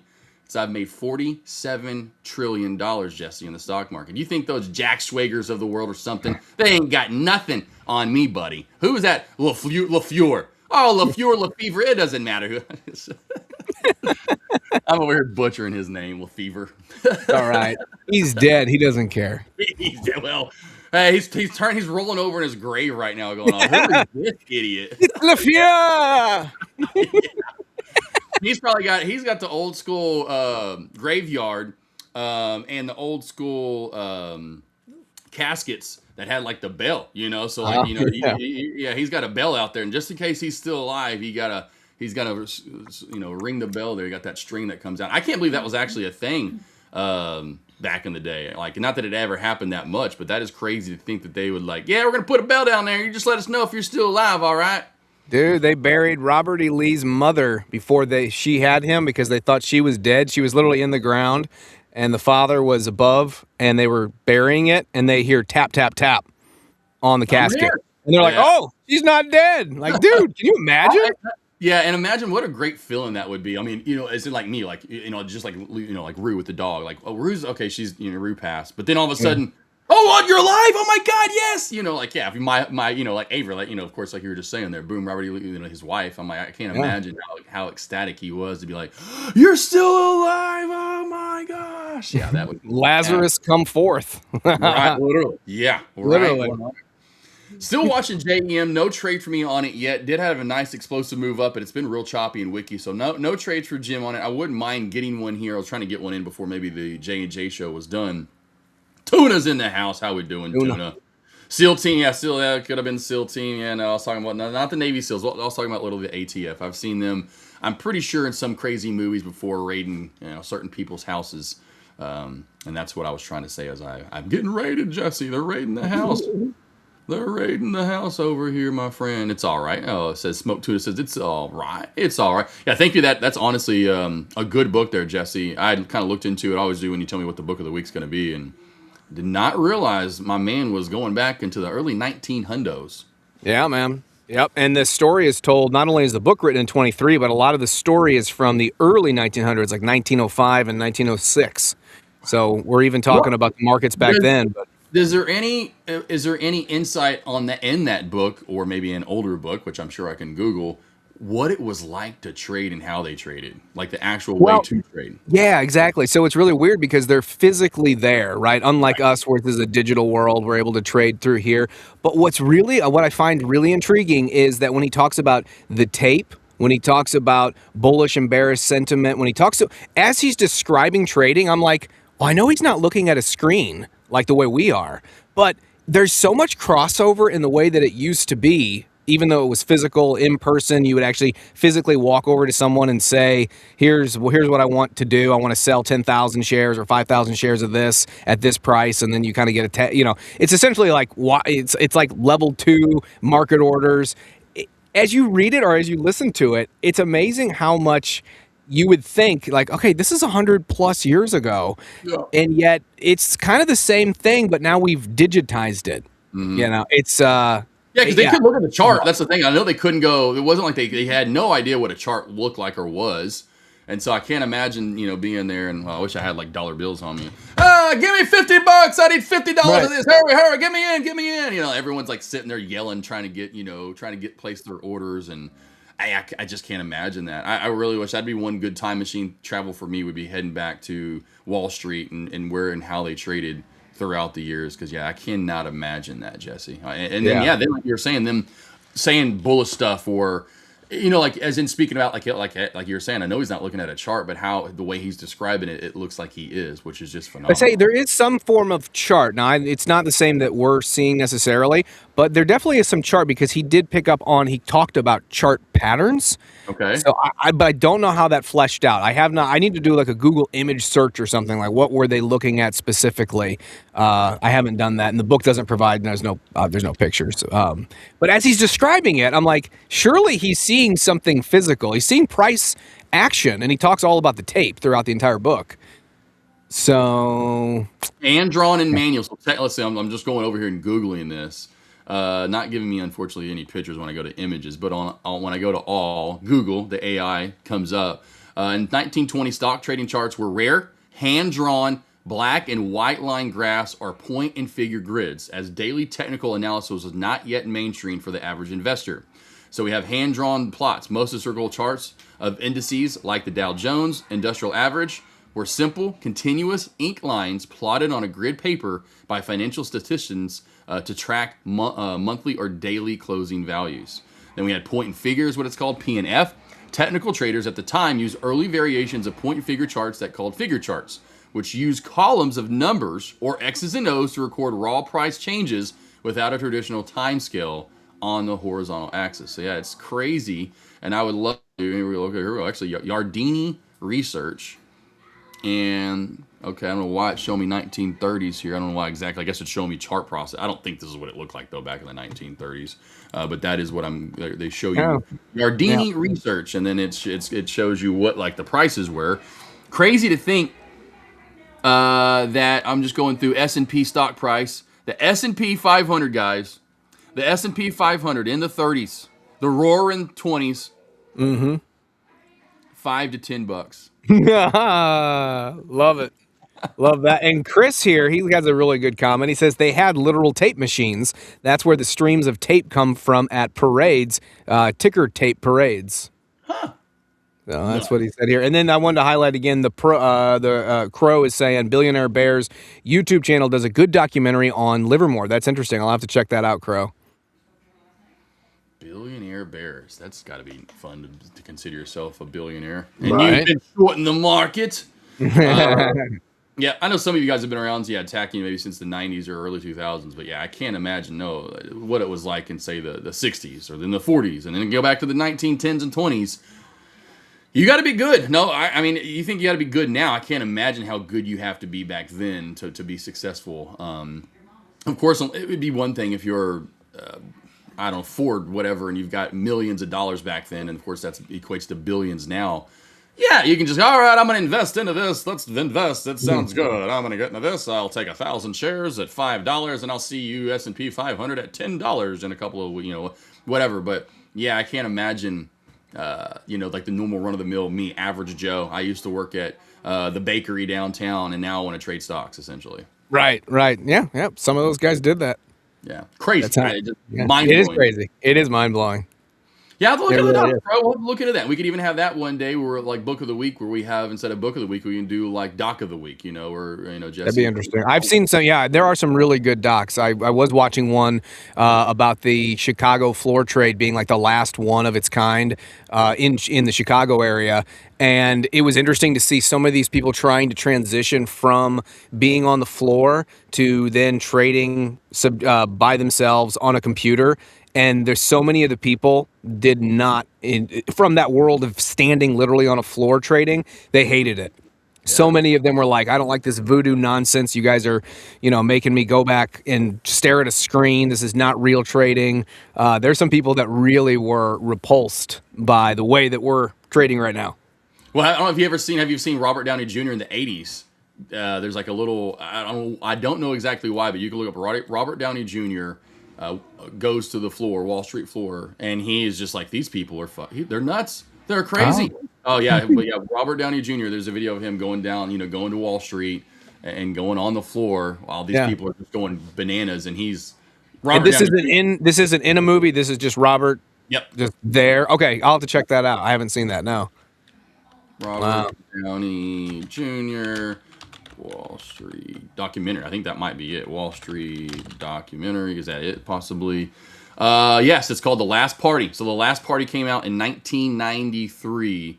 And yeah, it's got images of him. Like here, this is the one I always see. So if you look at it, I see this so much. There's a video, Robert Downey Jr. visiting Wall Street, and you can see the pictures of him. But this is the one I always see the most, is this right here. And there's a young Robert Downey, and here he is, horrified, visited Wall Street and got horrified. So he's like, these people. So yeah, this is another documentary that we will have to look into. But yes, I haven't seen it, but I've seen bits and pieces of it. So this will be another one. Look at that. It's called The Last, what is it? I'm going to The Last Party. The Last Party. And look, Jesse, remember this? HD DVDs before. Oh, brother, yeah, absolutely. I was thinking about those the other day, actually. That's so funny. Yeah. Funny when I saw that, I was like, oh, I remember HD DVDs. I thought they were actually going to win over Blu-rays. Like, Blu-ray just doesn't make sense. We're on DVD, so let's make them HD DVDs. Yeah. That just makes sense. And if you do remember why Blu-ray won, it was kind of a funny story how Blu-ray won that battle. But a lot of it was with PlayStation as well. But there was other reasons why, and weird reasons why Blu-ray won over HD DVD. But yep, and look it up, check it out. I'll be watching this honestly soon. I need to watch this and really get into. There's so many, like you were saying, good documentaries when it comes to stock trading, and that could be maybe what we do on Thursday. So we have Book of the Week on Tuesday.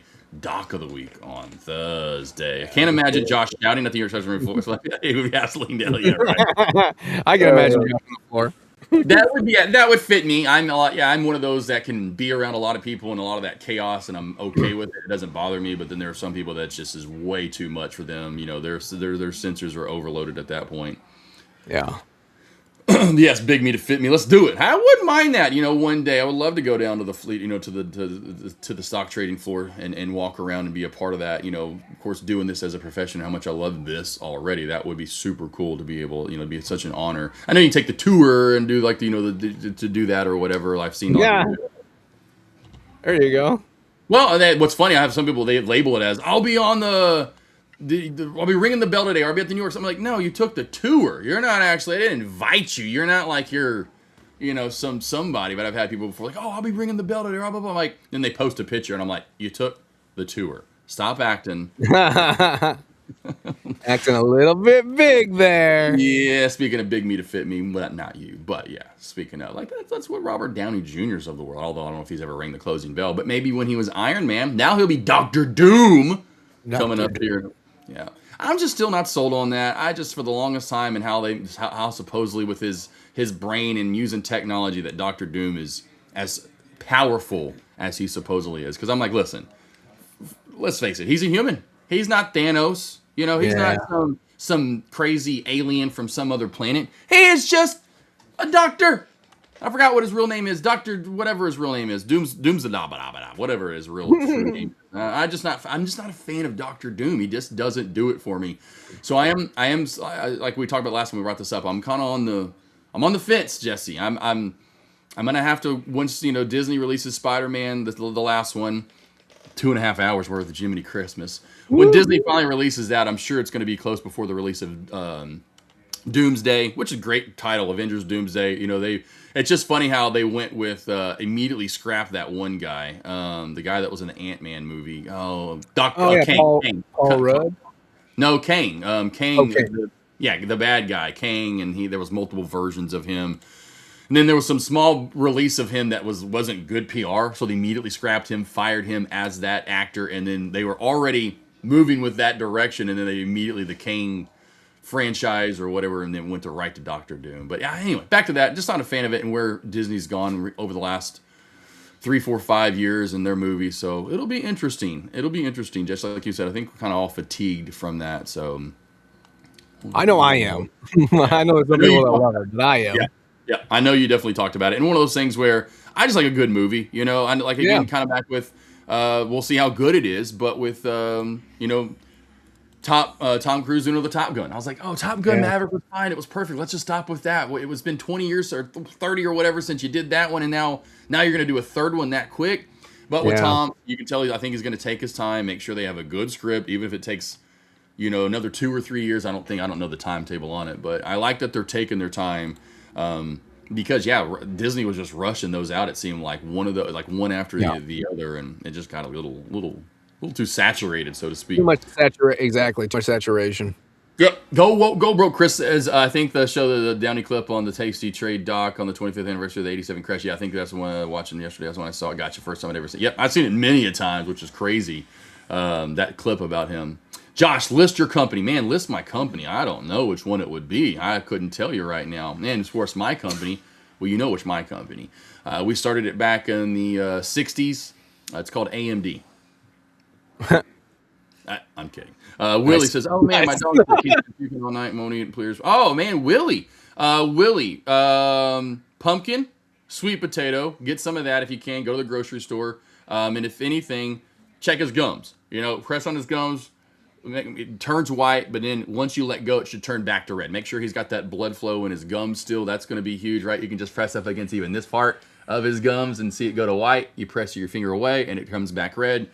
Could just be a little small illness, stomach ache. Good thing though for him would be sweet potato or pumpkin. Those are always usually good. Check the blood in his gums. If he's not drinking water, eating something by later today, make a vet appointment. I just lost one, unfortunately, so I'm down to 13. We got 13 freaking dogs. Unfortunately, now have lost like 6 or 7. I know some dogs, and my wife used to work for a holistic pet food company, so even now more about them. My vet is out of town until Friday morning. He's a high-risk breed, so only one vet can handle a husky wolf. Oh, okay. All right. Well, too bad you don't live in the Memphis area or an area that you can trust other vets, because I promise you, you can. I had to. My dog had osteosarcoma, which is bone cancer. When dogs get bone cancer, you better catch it quick, because if you don't, it spreads, they're done. And it happened before. Luckily with Groot, literally 2 years ago, yesterday was his birthday, and 2 years ago on the 26th tomorrow, which almost date-wise lines up day-wise, I got to luckily get the confirmation that he hadn't had it spread, and I had to go to Memphis. I live in Little Rock, Arkansas. Every vet here was booked up. They weren't gonna even fit me in, knowing he has osteosarcoma, and if I don't cut this leg off soon, he gonna die because it's gonna spread. I called Memphis. I was calling everywhere. Luckily, a place in Memphis hit me back up. Memphis has a lot of good vets. Found one of the best ones in the world. His name's Dr. McGee Animal Clinic. If you lived anywhere close to where I live, I would say, I don't give a crap about your vet. You go see Dr. McGee. I promise you. I get goosebumps. You go see Dr. McGee. He going to take care of your dog, and your dog's going to be just fine. I promise you. He is the GOAT on goats when it comes to vets. But Memphis has a lot of good. You wouldn't think that. Go, Memphis, Tennessee? That podunk redneck, sketchy, kind of scary town? And it is. Got great vets. They also have one of the best hospitals in the world for kids. I think you probably heard of St. Jude's. Yeah, they're in Memphis, Tennessee. So if you have a dog or you got a kid in trouble, Memphis literally is where the word's at. He had moved 2 years ago. It was Muskogee. Oh, that's right. You're Muskogee. Muskogee. Hey, you're not far from Memphis. It's probably about a 5-hour drive, 4-hour drive. That's kind of a long way for a vet. That would be like me. Like, hey, he has to have a leg removed. Who can do it? Because I was calling everywhere. I was in Little Rock. I was calling. My next stop was going to Dallas. I had Mississippi State, right? That's like they were like, nope, can't fit you in. Luckily, McGee Animal Clinic, A, could, and B, said even if we couldn't, we were going to call some of our other, whether run-of-the-mill surgeries that they could wait, whether it's a spay, neuter, whatever, they're going to call and say, hey, we got to have a dog's leg removed. If not, he's going to pass. That's another reason why I love them so much. They were going to do anything to save Groot. And whoop, his birthday was yesterday. He passed, unfortunately, last year. But he did get through the surgery. He got through a lot of cancer. But yes, Memphis, man, love him. We go to the moon to say, hey, look him up. I'm not kidding you. McGee Animal Clinic. I know I'm showing my screen. We'll Google it one more time. It's spelled a little bit different. MGEE, he. McGee. It looks like McGee. But he spells it differently. I love them. You're going to love them. Yeah, they only have a 4.9. That's right, a 4.9. There's a reason why they essentially have a 5-star. You're going to love this place 100%. And there's my son. And there you can see the reviews that I had to leave for Gwoot. There's my Gwoot. My Gwoot. After he had his leg removed, that's him back in. That's literally right after surgery. He's chilling with me. He's now one less rear limb. But guess what? He made it through. I'm telling you, look up McGee Animal Clinic. You'll love him to death. St. Jude's in Memphis. I thought it was an I or something. I can't make with a commercial through crying. Yes, Chris. See him all the time being in Little Rock. I jokingly say, like, why isn't there a St. Jude's? Just being goofy. And Avery, we joke about that all the time. Like, hey, it's another St. Yeah, we see St. Jude commercials every day, but St. Jude's, yep, Memphis, Tennessee. I actually covered the St. Jude Classic. It's in Memphis, Tennessee. Gorgeous golf course there, TPC course they have in Memphis. Got to cover Phil Mickelson. Got Phil Mickelson's autograph. Kind of goofy to do that as a journalist when you first start, but I literally just got out of college, so I'm definitely getting Mickelson's autograph. I covered John Daly, so I was sent over from our local station here, KTV Channel 7 ABC, to go over to Memphis and cover John Daly as he was in the tournament. So, of course, you know John Daly. Not from Arkansas, actually from California, but make sure he knows that Arkansas is his true home. But yeah, that's in Memphis. Done for the day, though. And in there, no, it's in Memphis itself. Memphis itself. So there's West Memphis, that's in Arkansas. Then there's Memphis, that's in Tennessee. We like to do that here. We have Little Rock, and then we have North Little Rock. I don't know what we're doing here. A river separates a city. Next thing you know, it's two different cities. We're in Pittsburgh. It's all Pittsburgh. Cincinnati, I think anyway. I know some get split, but anyway. Anyway, Jesse, we'll talk more about this. I know, Ayush, we're talking about getting the funded, trading funded accounts, real accounts here on the live stream. I'd want that. Secondly, I think Doc of the Week would be another good segment that we can get into. I think it's very cool. I love that idea. It's going to be great. And Love of course, it. we got earnings coming up this afternoon with Steve, myself, 3:30 Eastern Standard Time. Got some good ones. Of course, the big one tomorrow with NVIDIA, but make sure you guys come back, check us out. I'll do some live trading, Steve analysis, always good. Yeah, very much looking forward to that. CrowdStrike tomorrow too. Besides NVIDIA, we got CrowdStrike tomorrow. So yeah, tomorrow really, really big day. Really not bad on Thursday. Today a little bit slower, but then even Thursday we got Marvell, we've got Ulta, we got some big ones. Tomorrow, of course, we know NVDA gonna be the big. My voucher, I brought a puppy to them in emergency and got them straightened all out and good to go. Good prices too. Yeah, there you go. I don't know if Small World. All for Love, Frenchies. Are you talking about McGee Animal Clinic? Because if you are, that is crazy, and I'm getting goosebumps again. That is absolutely phenomenal. So that's crazy because it truly is, to me, the best vet in the world. I would take him there if it was closer. Every dog would. I would have taken Rue there, even when Rue had her situation a week or plus ago, to whatever it was. I would have, if it wasn't 2 hours, I would have went straight to McGee for sure, 100%. Love you guys. Have a great, safe, blessed, food-filled day. Jesse, along with Caesar and Steve, back this afternoon for Power Hour to cover earnings with you guys. Hopefully you had a great day. Great Book of the Week segment. Jesse, we'll see you all later today. Scanners are going up right now. We'll see you back in a bit.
Hello, hello, there we are. Now it's working. What's up, everybody? Steve Tileman here. It's Power Hour already here on a lovely Tuesday with Trade the Pool. We have a good amount to talk about as usual.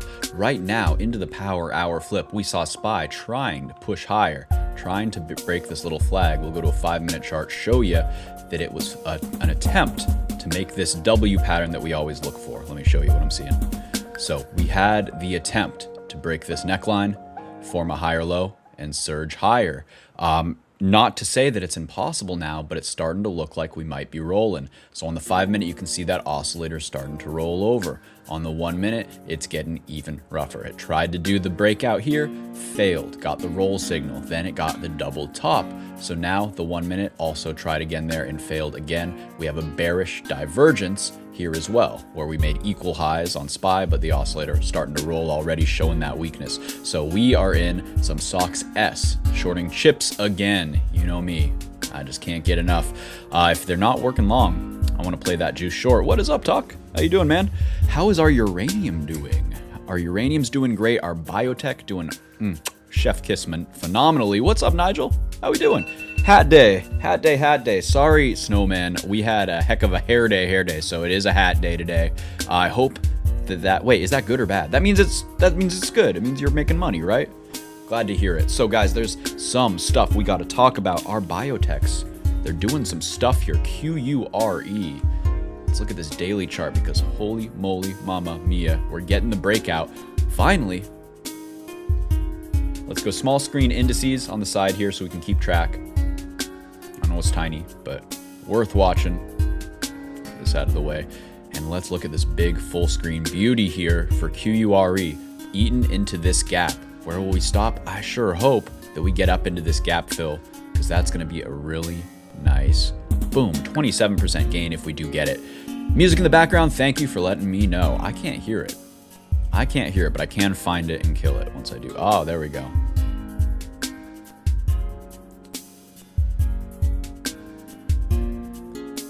Let's see, what if I do that?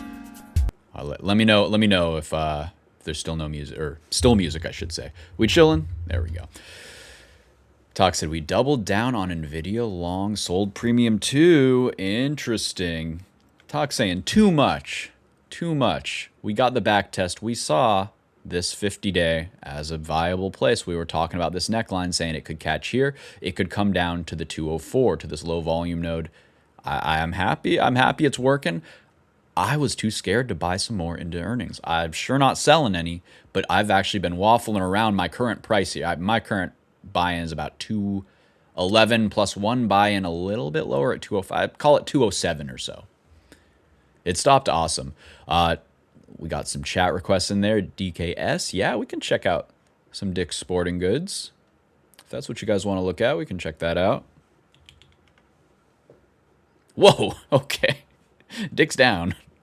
That's all right. So Dick's Sporting Goods looking a little flaccid here. This is a tough one here. We can talk about this earnings, but man, what a breakdown. I don't know what happened. So we're going to have to do some post-mortem in the realist sense of that term, because this thing is a dead body, guys. Holy. Talk about washing it out. So guys, this to me, not something we buy. Maybe I'm wrong, but how I see this is we just got a definitive down move through this kind of consolidation top. How I look at this is like so. You know me, I love my failed breakdowns, but this is a successful breakdown. For it to be a failed breakdown, it would need to come all the way back and reclaim this 50-month moving average, which would be roughly the 200-week moving average. You can see just hammered. Just hammered. Yeah, short. Absolutely. The morning crew talked about it. Okay. Buying Foot Locker messed something up. Yeah, something ain't right. That's for sure. Yeah, I wouldn't short this either, because, I mean, you kind of missed that one, didn't you? I would say this is a no touching Dick's Sporting Goods here. Personally, yeah, this just takes it off my watch list. Crazy move though, and we've seen some of these big flushes. What did we see this on recently? Walmart as well. Walmart is a different one, and I want to talk about it for this reason. For me, this I think is a buy. I think this one, higher quality company, more of a staple of the economy. Also coming back to, let's draw out this high volume node there. I like that it held this key area. Let me see what's going on with my socks. What's up with my socks? Nice. All right. The short's starting to work here. So we shorted socks when it failed to make a new high here. Coming into our, what is this? What is that green level even? It's the US, it's the US, basically the New York Open session anchored VWAP there. I'm testing out some new indicators here. That's what I need. More lines on my screen, right? More lines on my screen. So what we're seeing here, I believe, is just a rejection of a continuation, I should say, of the morning sell, the morning rejection where it tried to push up. Remember, we're still quite elevated from the pre-market sessions, coming on down, still rejecting, came back in here. And is that a VWAP tap? That is a VWAP tap. Okay, still a buyer off the VWAP. Hopefully my order got filled there. It did not get filled. Okay, we shall see if I'm going to get trapped a little bit here in a short, because we did have a nice response off of the VWAP there. Checking in intraday. To me, looking like indices still want to come on down. Looks like chips just kind of beat them to it and got a little bit of a relief bounce. Sticking with it for now. Noting that they are relatively strong, but look at that flush on SPY there. Liking that action. And Q's still stuck under their VWAP. So I still think there's decent reason to be short here.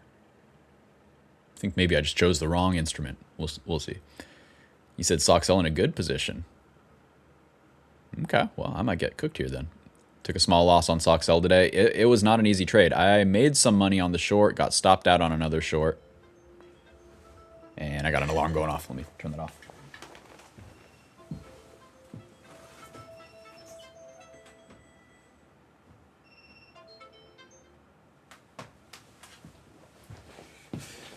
Much better. All right, Q's starting to crack down through their shelf as well. We shall see if we see some decoupling going on with the chips. I'd like it all to move together. Another thing to watch for here. Let's look. Well, let's wrap up the Walmart analysis real quick, then we'll take a peek around the horn here. So yeah, Walmart, like I said, coming into this big key level, holding so far, and I think the earnings washout a little bit overblown there. We do have a double beat. That being said, I still want to give it the rest of the week. I want to give it the rest of the week and see if it's going to give a nice higher low that makes the risk just a little bit less spooky here. So we got the one push down. I'd like to see one more push down. There's a little volume shelf at 103.50 that I'm interested in. Somewhere around there might provide a nice little place to risk into. Also, what is that weekly level? Thought there was a moving average. There it is. Monthly 21 at 105. So we could also play a flush and a reclaim. I guess we're kind of seeing that now, but I'm going to give it just a little bit more time here. Just a different kind of look compared to the DKS there. I believe that Walmart, higher quality and a more viable dip buy if you're looking to bottom feed there. All right, let's look at this 4-hour chart on SockSell. I do need to refer to these more. Get rid of some of these lines.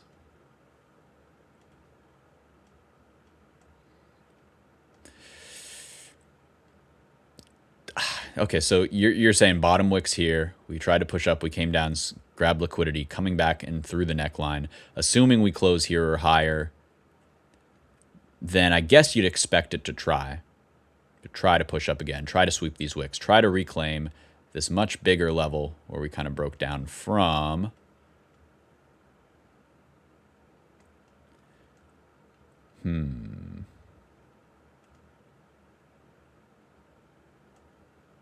So I also want to draw out my point of control here and just show where the volume profile is from this kind of dump here.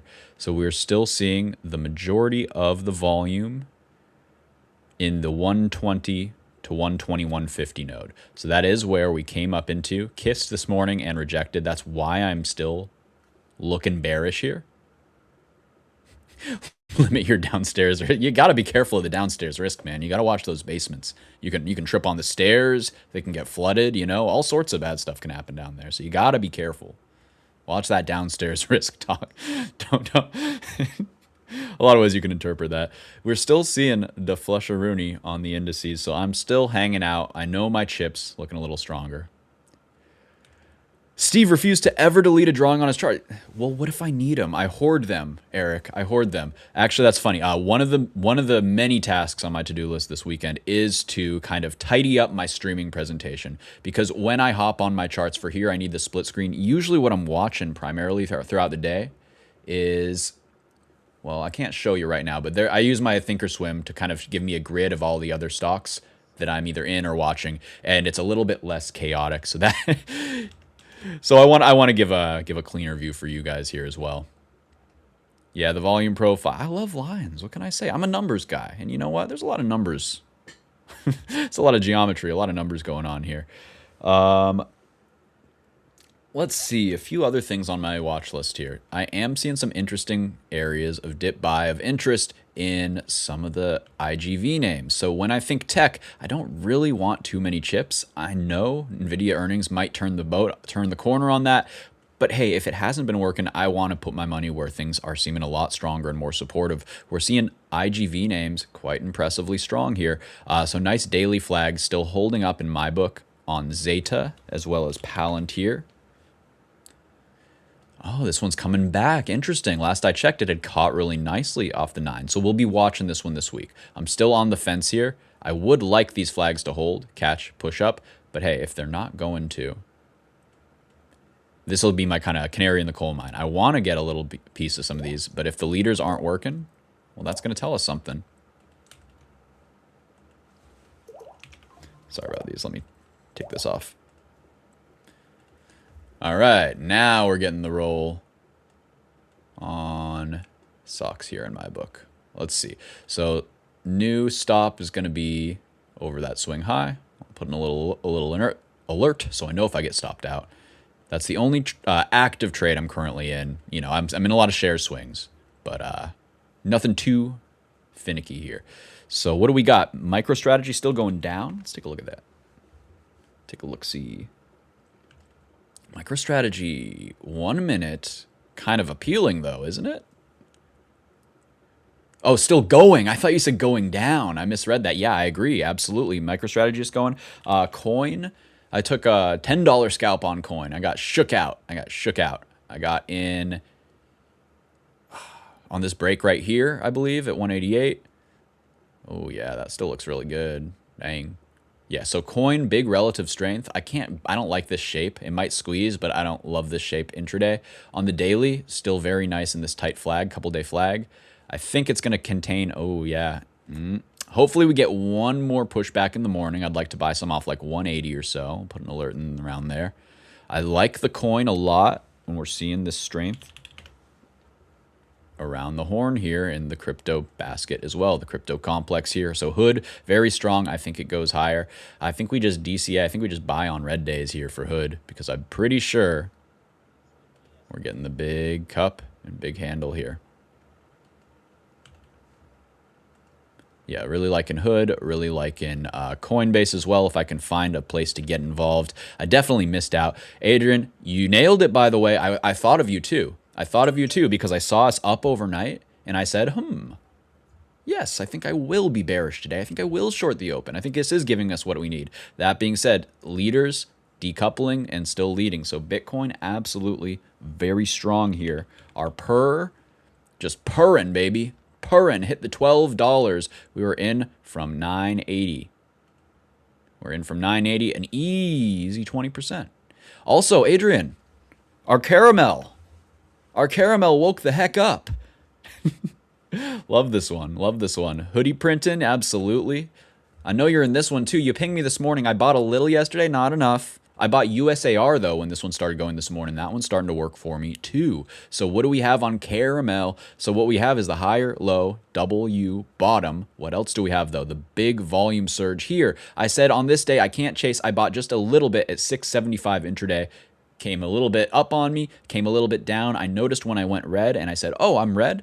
That means it's coming back into these moving averages. If we find a buyer here, I want to add in.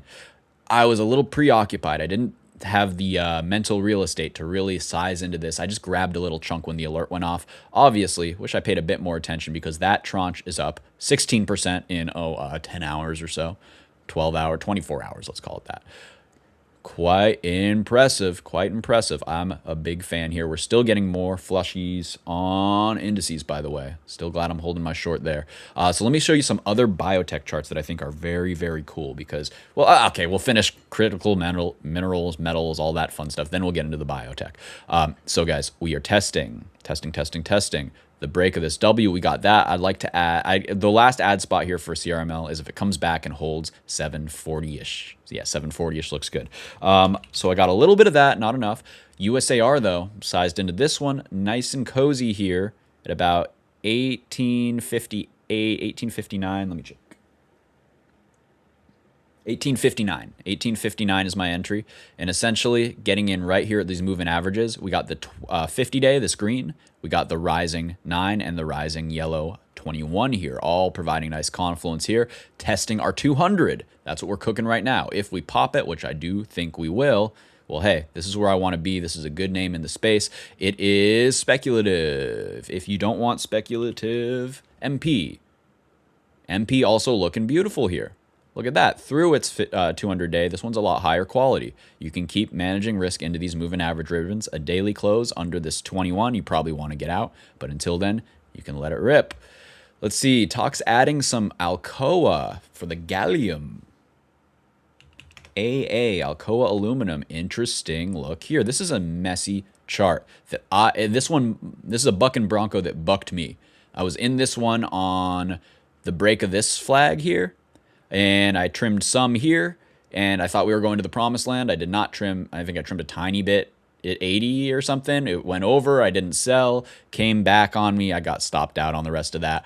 Thank the Lord, because oh my goodness, a 50% drawdown. Holy. They're killing this thing. They're killing it. I forget exactly what happened, too. There was definitely some shake and bake, some news going on that affected it. But what do we see? I think it's doing this kind of similar thing to actually Bloom Energy, believe it or not, looking very similar to it. So we have megaphones that are trying their best to carve out lows. What do I see?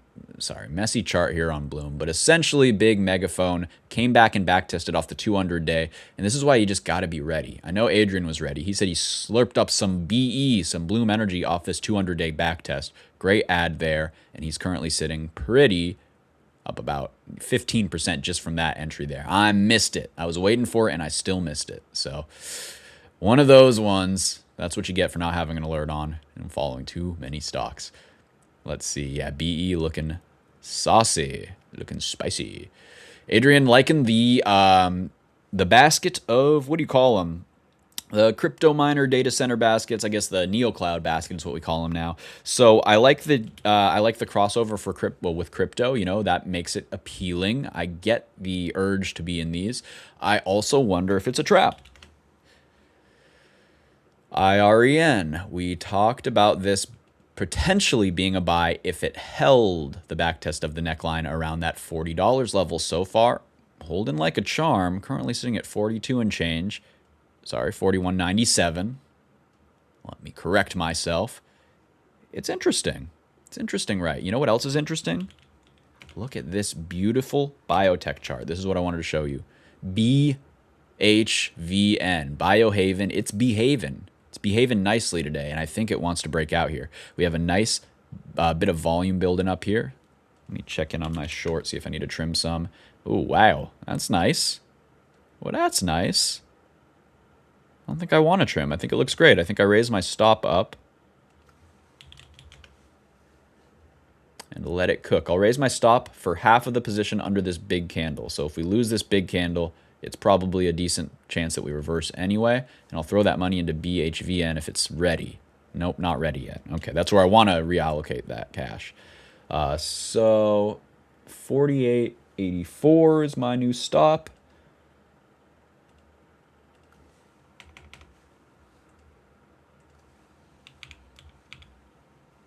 48.83, I should say. For half of the position, I'll let the rest rock as a hedge because we all need a little protection. Protection's important, guys. Protection's important. Always stay safe out there. So, let's see. What else we got? Copper looking a little bad looking copper yield. Okay, so let's talk this out. Let's talk copper. Copper. Amazing moves here. Let's go to COPX. Yeah, this is the ETF. We're going to look at the daily chart. Insane move here today. There was a record-sized print. Record-sized print on COPX. Very, very large print. And this is a good lesson because what happens when we get a large print? Well, it means one of two things. Either, and not always, but almost always, a very large print either means we are about to hit a big inflection point and reverse, and it's a very large sell, or we're about to absolutely power up. So what you usually do is you mark the level of these big prints, and then you watch how price interacts with them over the coming hour, day, week. Usually it takes a couple days for these levels to kind of digest, negotiate. If it's a big sell, for example, up here, it doesn't need to sell right away. And if you guys are bookmap fans, you might consider this a iceberg sell, where it's a big passive sell where every time it pops up, they're selling more into it, but it doesn't mean that they're actively shoving the price down, yet at least. So this is a lot of words to say, where are we going from here on copper? Are we getting the big breakout yet, or will it mess with us a little bit? That's the name of the game. I don't know. If I'm in it, I'm not selling all of it, but I'm trimming probably. I probably should trim my FCX. But this has just been such a part of me, such a part of my port for so long. I've been in since this downtrend line break here. A beautiful trade, but one that cooked me so long in this range here. You can see I was even predicting basically this, and I thought it would break out on this last one because 1, 2, 3, 4 tries. Nope, it needed the 4 knock on the monthly. 1, 2, 3, 4. All right, let me check in on one thing. I kind of want to take... Let's see. I really do want to get a little piece of this BHVN. I don't like that it broke this recent swing low, but I am going to keep an eye on this here. We are at a place where I should probably trim some of my short just because we are getting the 1 minute oscillator overbought on the negative, so oversold on the other, and there's the red candle. That's okay. If it does come stop me out under here, we still got half in, no problems there. I am seeing the little curl up. The little curl up here on BHVN. So we'll watch this, and in 5 minutes, I'm going to be 4 minutes here. I'm going to switch on over to the other stream. You guys don't have to do a thing, but we're going to be prepping for our earnings stream, guys. Really excited about this one. So it's not as big as tomorrow, which is going to be huge, Thursday, which is going to be very big as well, but it's pretty exciting, so I want to talk about it. Give me 1 sec here. Manage a position, and then we're going to get into a little preview. We're going to wrap up some of these charts, and then we're going to rock and roll here. So, man, I wanted to get stopped out on part of my success. I wanted some of that trade or some of that capital to just pop into here. I guess I can... I've been trying to be good and not be on margin at all, just so I have wiggle room if I really want to use it. But hey, maybe we get a little bit of spicy here. A little bit spicy here. The other thing is my Lily. I can't decide what to do with my Lily. I thought it was maybe breaking out today. Now it's looking like it's back in the casket. I think I just hold. I think it's retesting. Yeah, it's 21 day or 9 day here. Really hoping that it would hold. So I need to see if it catches here. If not, then I will trim that. If not, then I will trim that. SPY getting a little bit of a pop.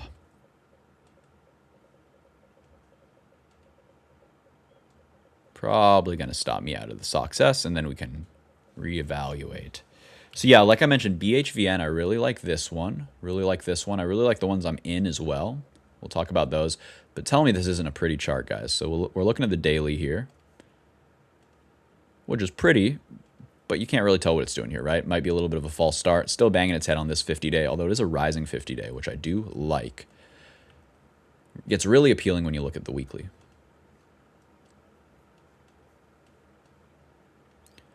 So this one's looking pristine to me for a stage 2 breakout.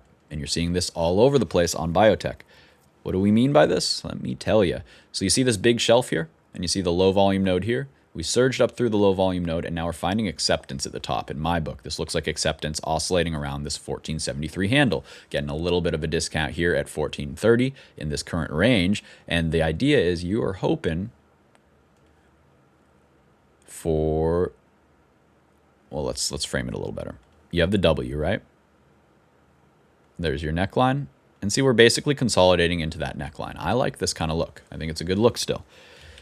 I think that this is the spot to buy, and you put a stop on, I'd say, a daily close under this level here, maybe a weekly close. The idea being it really shouldn't need to come down there anymore if it's doing what we think. And what we think it's doing is making a reach for an all-time, basically a bottom being put in here. You can see the 200 week, it's way up here. That's the 200 week, just starting here. This thing coming back, flushing all the way down to basically their IPO price here. There's a ton of room to the upside if this thing wants to get going. And biotech as a whole seems very strong. It is very strong. In my book, I mentioned this like a week and a half ago. In my book, it's all but programmed that this thing needs to come mitigate this prior swing high all the way up here in the rafters at 174.46. Is it going to do the Palantir shape? You know, the Palantir, where you have the IPO run, and then it comes all the way down forever, and then when it finally gets up here, does it do the cup and handle?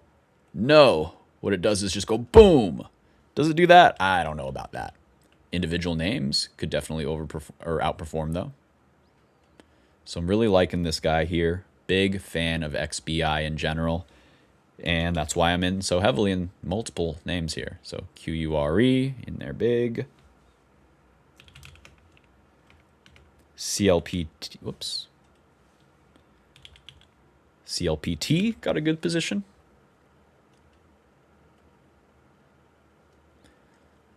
And what else? Beam is my newest one this week. Love this one, in from 2830. Feeling good about this. Again, these weekly charts just really looking beautiful. I'll trim some into this imbalance. All right, just got stopped out of my socks S there. Let's see if it's time. Are we getting some curl up in these names? Very strong today there. All right.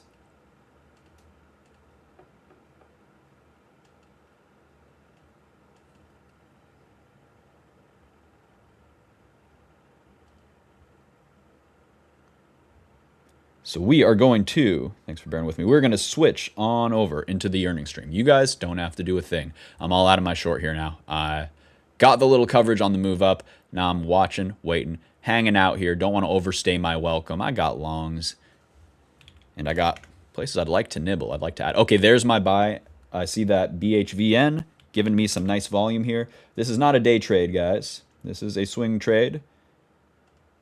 I'm going to just take a little bit of a starter here along with that volume pop as the market's trying to turn around a little bit. I think it's a fair price on a stock that I like.